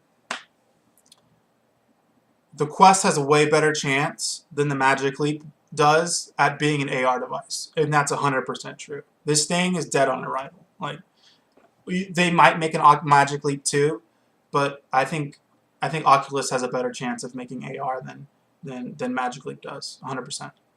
100%. And I think this thing kind of proves it a little bit. Now, it's fun to play Dr. Gorgbot, but as a developer, there's no reason to make anything for this. I'm not going to make any money if I make a AR app off of this. There's nothing to make. I mean, you could make a cool demo to show on YouTube or Twitter or something, but in terms of making an app that people are actually going to play, you're going to want to do a Quest app. And once they unlock the pass-through ability, then I think that's going to be huge for the AR developer community. I don't think they're going to unlock it right away for privacy concerns, but I think eventually, as they get to know developers better, then they might unlock the pass-through capabilities for developers to use. Why wouldn't they? Right? Why wouldn't they? So this thing's pretty cool, but Nobody's gonna play your game if you make a game for this. Nobody's gonna buy it, especially. They might buy it actually, but you're not gonna. You're gonna sell like 100 copies. Forget about it. I like the HoloLens 2 much better in terms of trying to make money off of it, right? HoloLens 2 you can at least sell to like companies that want AR for their employees or whatever, training, something. Don't know. I don't know. Can I wear glasses with this, the Magic Leap? No, I cannot. They effed up so hard when they made this, and they made it to where you can't wear glasses with it. Every single person that's tried this and wears glasses hates it. Hates it. They made special removable things that you can get for your prescription lenses or something that you can then wear with this thing. But literally every single person that wears glasses that has tried this hates it. Now, the Oculus Quest, beautiful. Just like the Rift, not all glasses are going to work, but most of them will. And you'll be able to play with your glasses on. Now, the HoloLens 2, 100% perfect, works with glasses. It's awesome. I don't know what the hell they were thinking when they made this. And did they not put... Does nobody wear glasses over at Magic Leap? I mean, that makes no sense. I don't know, man. Like, you can't wear glasses with this thing. Can't wear glasses. I don't know. Maybe if you got a special pair that are like really small in a wire, kind of like a wire frame or something. But regular, like, run-of-the-mill glasses don't fit. And it's a pain in the ass to put on with glasses. And it fucks with the eye tracking. So, there you go. Totally just breaks eye tracking completely. It's like, nope. I don't know who thought of that. Yep. But we can, like, do some comparing. Oh, I don't know how to, change category? What does that mean? Okay, let's try that. What? Just chatting. I was playing Oculus Medium earlier, so sorry. I made a robot. I kitbashed together a robot, and it was fun and it was great, and I didn't know what to do after that. So, yep. I'm kind of rambling on now. Oh my god, I don't know how nerve-wracking it is to have even just like one person watching. You're just talking and talking and talking. Make a katana in Oculus Medium? Sure, why not? Let's do it. Let's boot it up.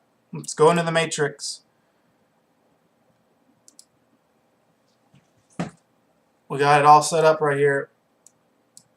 Alright. Now, I don't know if I'll be able to look at your chat while I'm in the Matrix, but I'll try to pop out real quick whenever.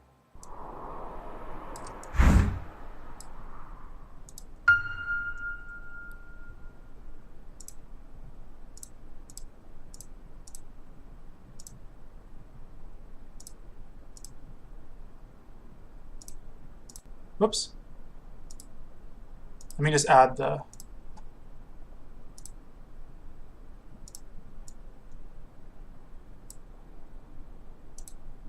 Hey, look at that. Follower. Sweet. Thanks, man. You're my first follower. I don't think you really care about seeing me that much. Put me in the corner.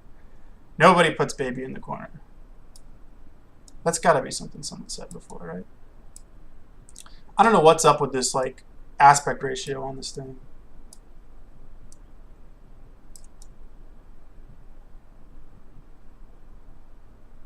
Alright, cool. Okay, here we go.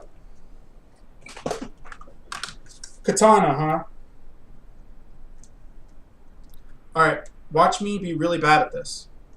Okay. First things first. let's try to figure out how to make a blade. Oh shit, you know, I just realized this is gonna be kind of hard. Do we have any stamps that we could use? Maybe. It might be better just to download a katana model off the internet. Alright, let's try this out. We'll do the handle first. What we're gonna need is we're gonna need a line tool. I hope. I don't know. Now the curve of the katana, that's probably gonna be like the hardest part to do, I think. So let's try to figure out a scale.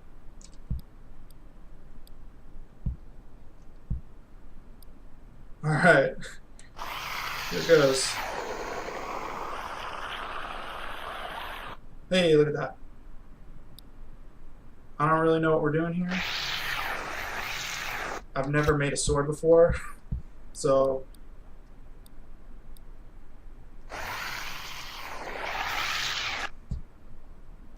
it's definitely not straight. But that's okay, guys. You just gotta follow your dreams. Here we go. Right? Okay.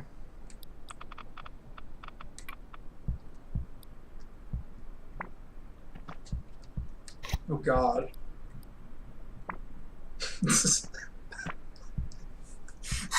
Well, there you go. I made a katana. I'm just kidding. I'll put a little bit more effort into it. I'll try. Let's see. You know, maybe we need some reference images. But I think it's too late for that now.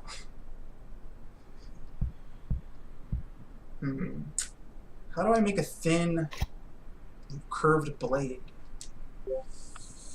How do I make a thin, curved blade? It's flatten, cut, inflate, smooth, clay. Oh, man, this is hard, dude. Give me a hard one. Can we? What's that one button? Let's see. Yes, Oculus Medium is for Oculus Rift. It's exclusive for Oculus Rift. I think it's made by Oculus. Okay. I want it to rotate. Let's stick one of these buttons right here. There we go.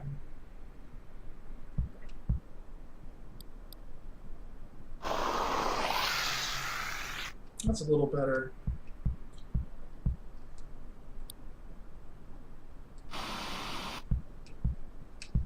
Try to make it pointy at least. Dang. It's like a Nerf katana at this point. What can we do, man? Oh, you know what? I know what we can do.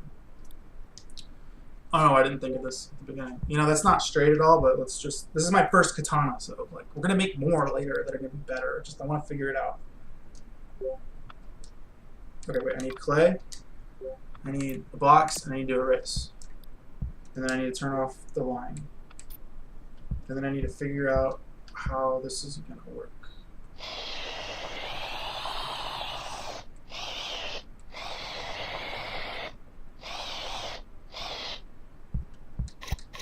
All right, I think this could do something. All right, let's do it like that.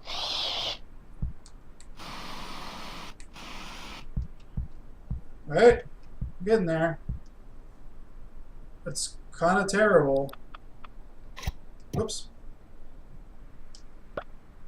Let's see.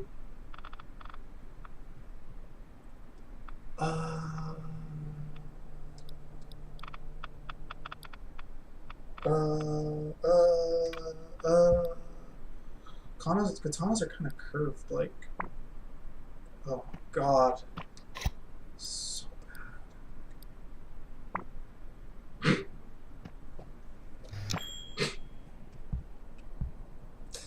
Not exactly. Not, you know, I'm curving it the wrong way. That's what it is. So it's kind of curve up like that. Sort of. Nope. Just, you know, there's always undo. There's always the undo button. You know, I think for 5 seconds of work, it's not terrible. That is terrible, actually. Okay, let's try to actually get a nice curve on it. Oh my god. Here, we'll do it from the middle. Oh, yeah, that one. Huh?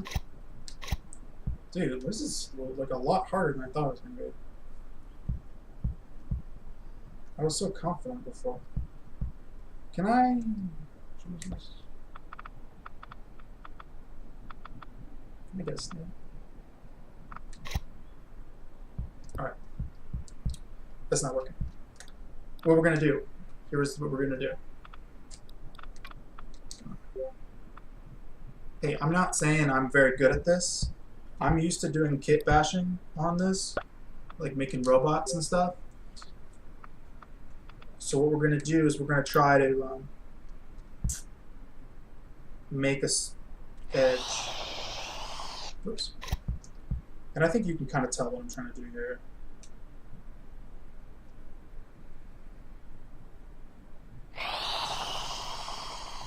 Oh, wow. You know, this isn't working out the way I thought it was going to. Let's try at the tip.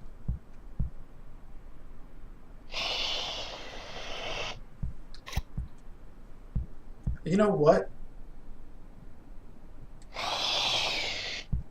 There we go. I should have turned the mirror on. That would have helped a lot. What we got in here? Okay, is it free? Yeah, it's free. If you buy an Oculus, you get Medium for free. Take my time to learn. That's what I'm doing. What else can you do with the models? Whatever you can do with a 3D model, you can do with this. So, I'm not saying that this Oculus Medium is super great for making like hard surface modeling. I use it for kit bashing robots. Now, like it's pretty good at doing organic kind of like blobby stuff. Like that's what it's good at. Maybe Tilt Brush could make a better katana, but I mean, let's think about it, right? You want to make a low poly game, you have no idea how to use Blender, then this is probably what you should start learning on, because I think the future of 3D asset creation is programs like this. Is it co-op? I don't know. I don't think so. I don't think you can make models together. That'd be cool, but I think I would have seen that before. Let's try to hold my hand out where the funnel is. Ooh. Definitely not straight. Yeah, I guess I could check. I don't know, man. You got Google, right? I hate it when people say just Google it, but it's kind of my pet peeve.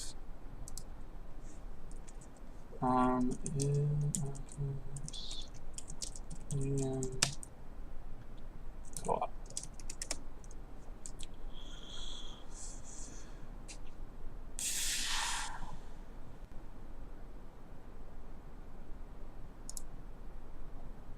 I guess so. It says here, Studio Share brings cooperative sculpting to...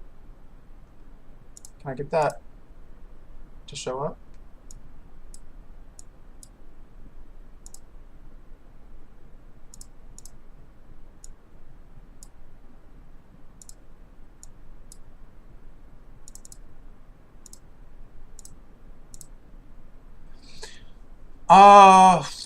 Yeah, I don't know why Chrome doesn't work, man, but I got an article right here that says that you don't want to leave to go check, just open another tab, dude. Like, what? Are you on your phone or something? How do I get back to me? Where am I? I'm a noob, dude. I don't know how to use Twitch. This is my first stream, so welcome. Welcome to my first like 2.5 hour stream. Yeah, okay, it looks like it is co-op. So if you wanted to play Oculus Medium multiplayer, they got you hooked up. I think it's something called Studio Share, and you can play together. So yeah, I really kind of don't know what to do with this, but maybe next time I'll work on it some more. Since you're here, I can show you some of my other models. Yeah, dude, I'm not gonna get mad at you. You're my only Twitch friend. All right, hold on. Let's see. Here's some photogrammetry I did. I don't know if that's the main thing I do is photogrammetry work. So that's like taking a bunch of pictures of an object. And yes, I do have Discord. I don't really know how to use it. I use other people, like I go on their Discord. I want to take like live calls and stuff. I think that'd be kind of cool to be like chatting with people on a Discord while I sculpt. But I don't have like a room set up or whatever. But you can find me on Discord. What's my name?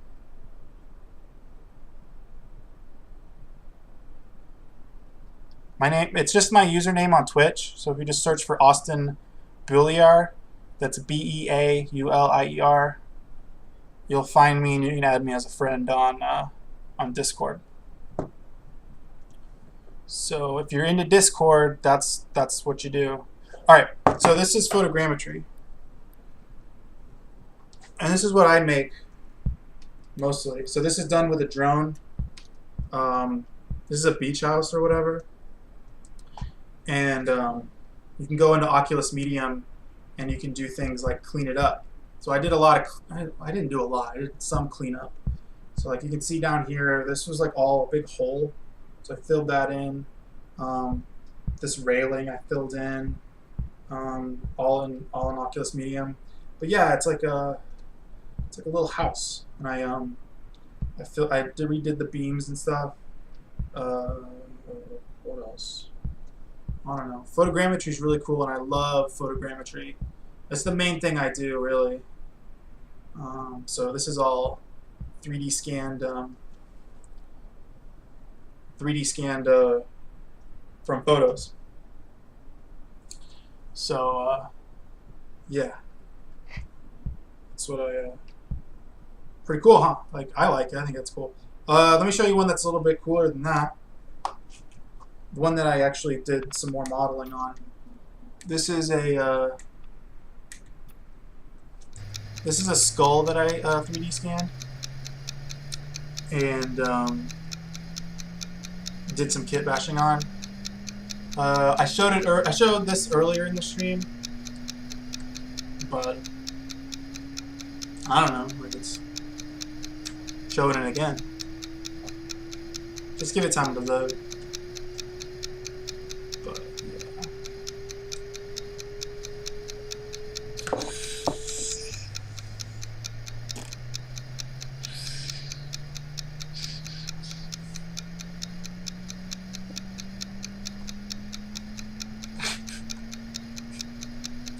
yeah. Your comments are hilarious.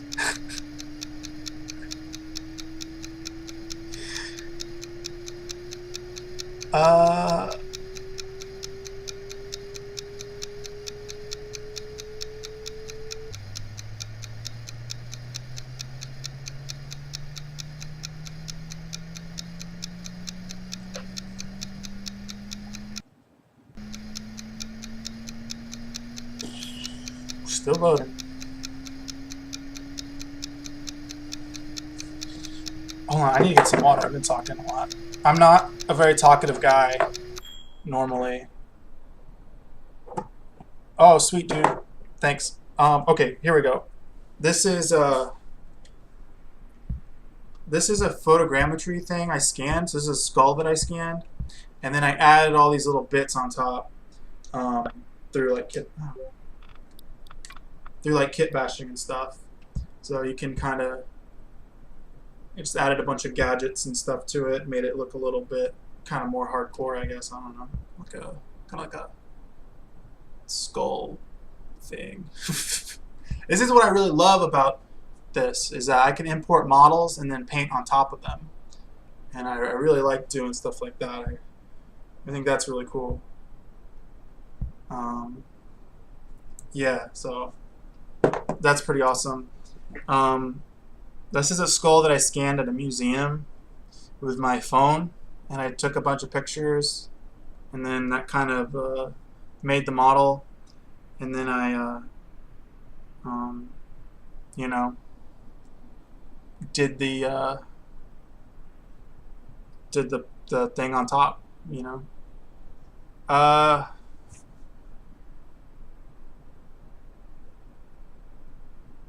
Yep.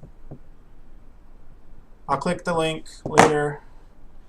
I don't know how to, let's see.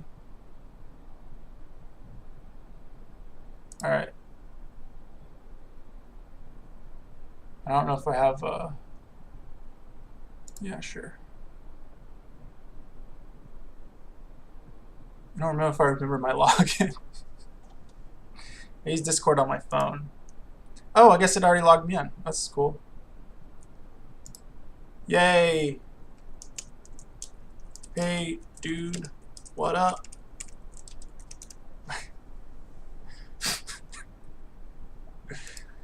A little bit about myself.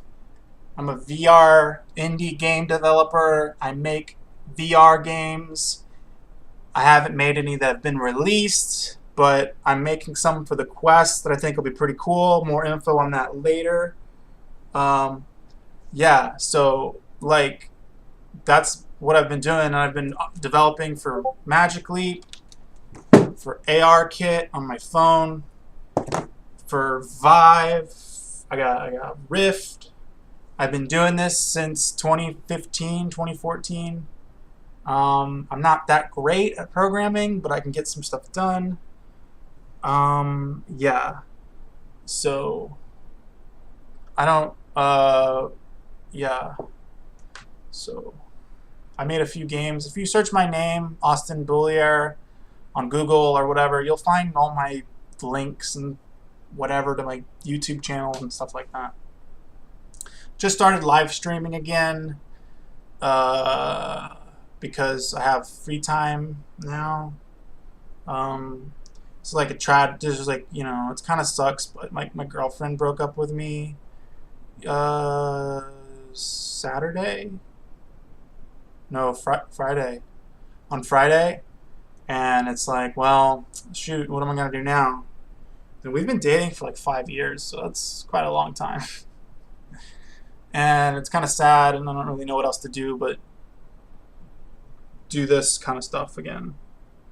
So, yeah. That kind of sucks, but you know, what can you do? You know. Yeah. I really didn't want to break up with, like, I didn't want to break up, but you know, I can't make somebody love me, you know, so that's just the way it is. But we got VR. We can play VR games again. Not like I couldn't before, but it's different when you're playing VR games and there's somebody else around. I always feel like they're gonna hit me in the nuts or something, so I kind of don't know. Check Discord.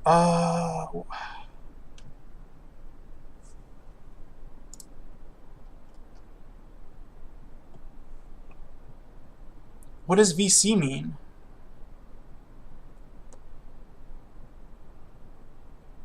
Voice chat. Voice chat, that's what that means. Voice chat. Okay. Alright. Sure. You wanna chat? You wanna chat? Let's chat. How do I make you a part of this? You wanna be in my stream? or you just want to like chat one-on-one off stream? What are we doing here? I don't even know who you are. Internet stranger, Twitch friend.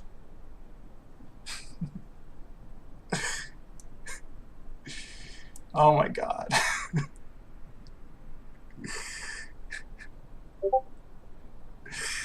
Yeah, I don't know, man. I don't know. Some of my likes, some of my dislikes. Yeah, dude. I don't know how, I'm not very good at modeling, so like, yeah. Um, I don't know. I don't know. I can do more kit bashing. That's all I can do. I can show you some of my work on Blender. There we go. Do you have an Oculus? Do you have a Rift?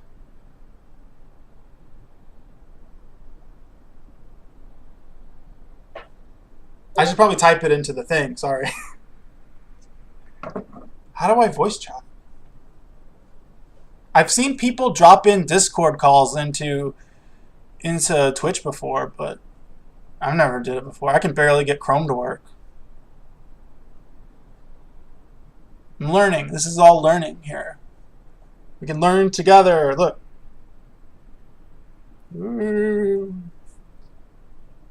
Yeah. This is like a couple 100,000 polygon model. Too much to play.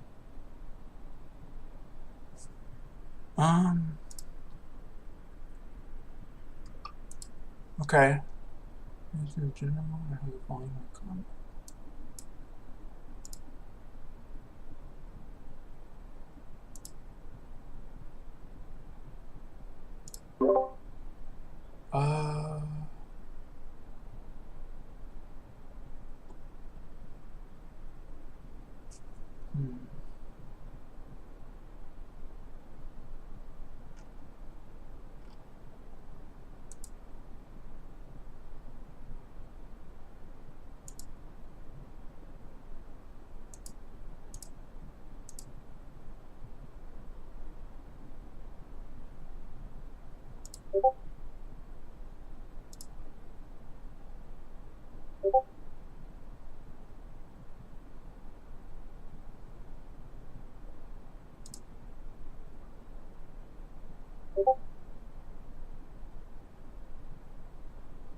Oh, I think I did it.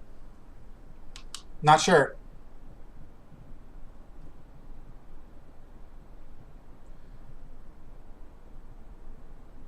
Okay, I gotta get my mic going. Hello? Hello. Yeah, Yeah.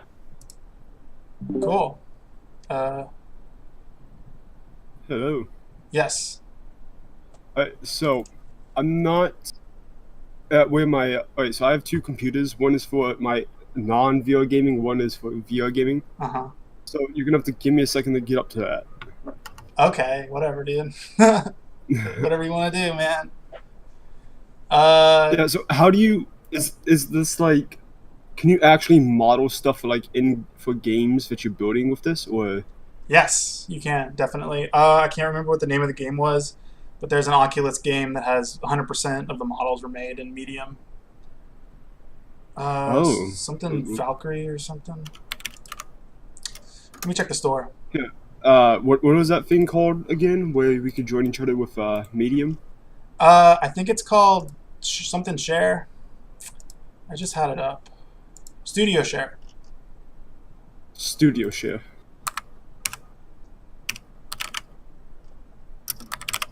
I've never used it before, so.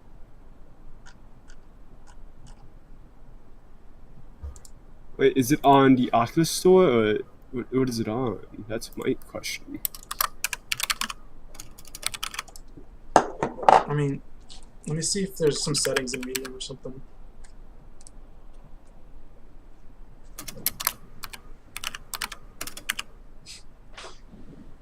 Alright, let's check this out. Share to home feed. Well, anyways, I will be right back. I'm gonna go get on my VR headset. I think Studio Share is disabled. Stay tuned on our support channels for more info. I don't know. I guess it hasn't come out Wait, yet. it's disabled? I think Studio Share is disabled. I don't know if it's come out yet. Yeah. Hold on.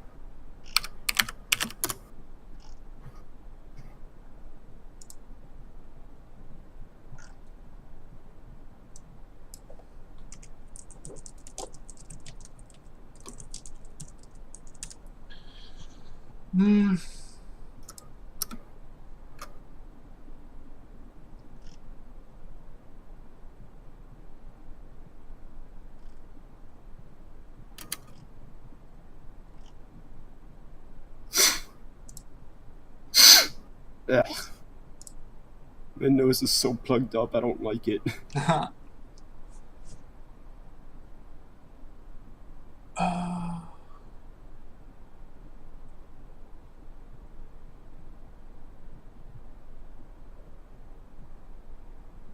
Guess maybe it's only in the beta version of Oculus Medium. Maybe? It's all grayed out on my end.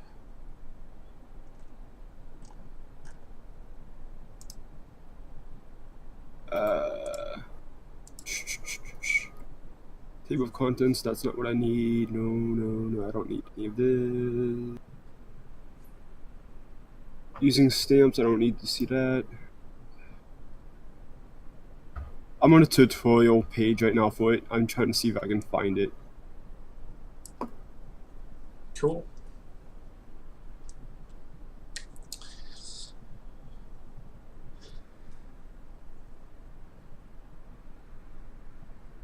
Aha! Here we go. I found something. What did you Alright, find? let's see. What page is this? This is page...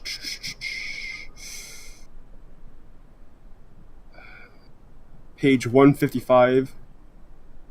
Here we go in Discord. Click that link. It takes you to a Google Doc page. Go to page 155 and go down. Okay.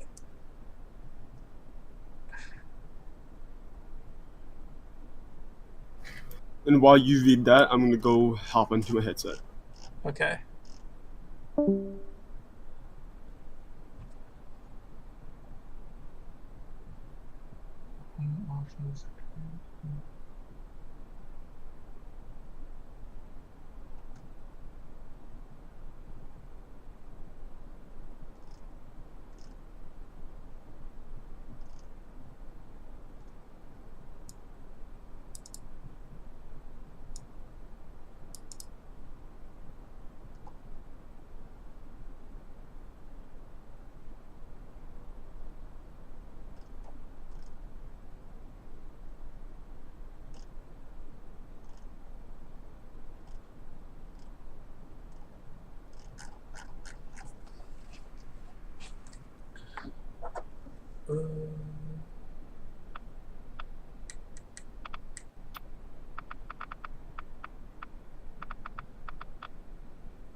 I don't know, man.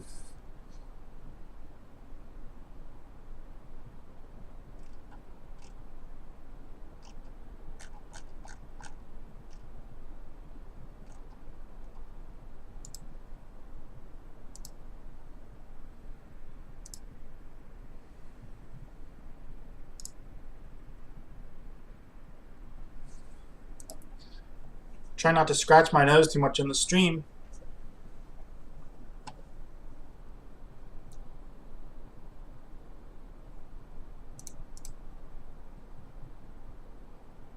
Yep.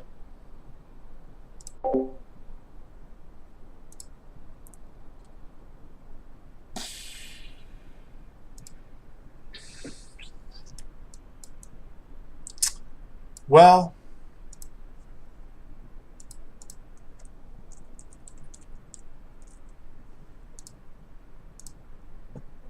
well,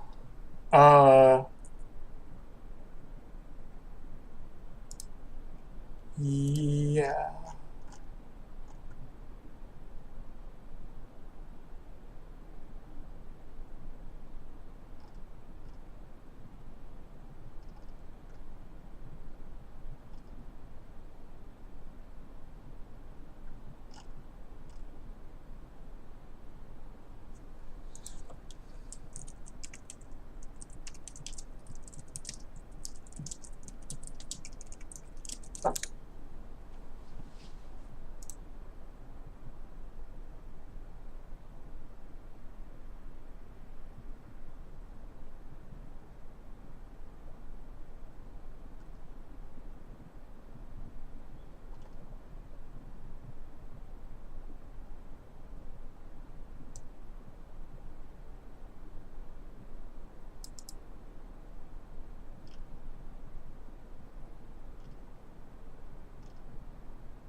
I don't know, maybe my medium isn't updated.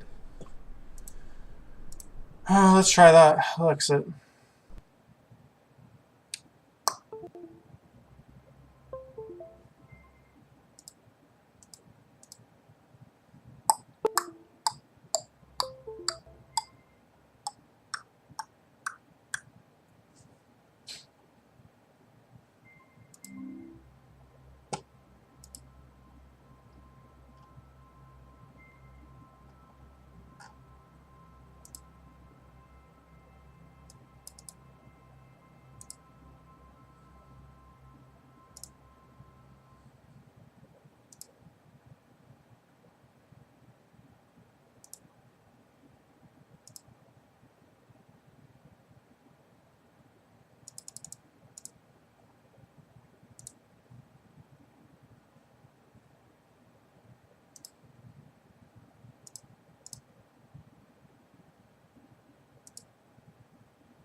All right. I'll be right back. I'm going to stop streaming for a second and be back soon.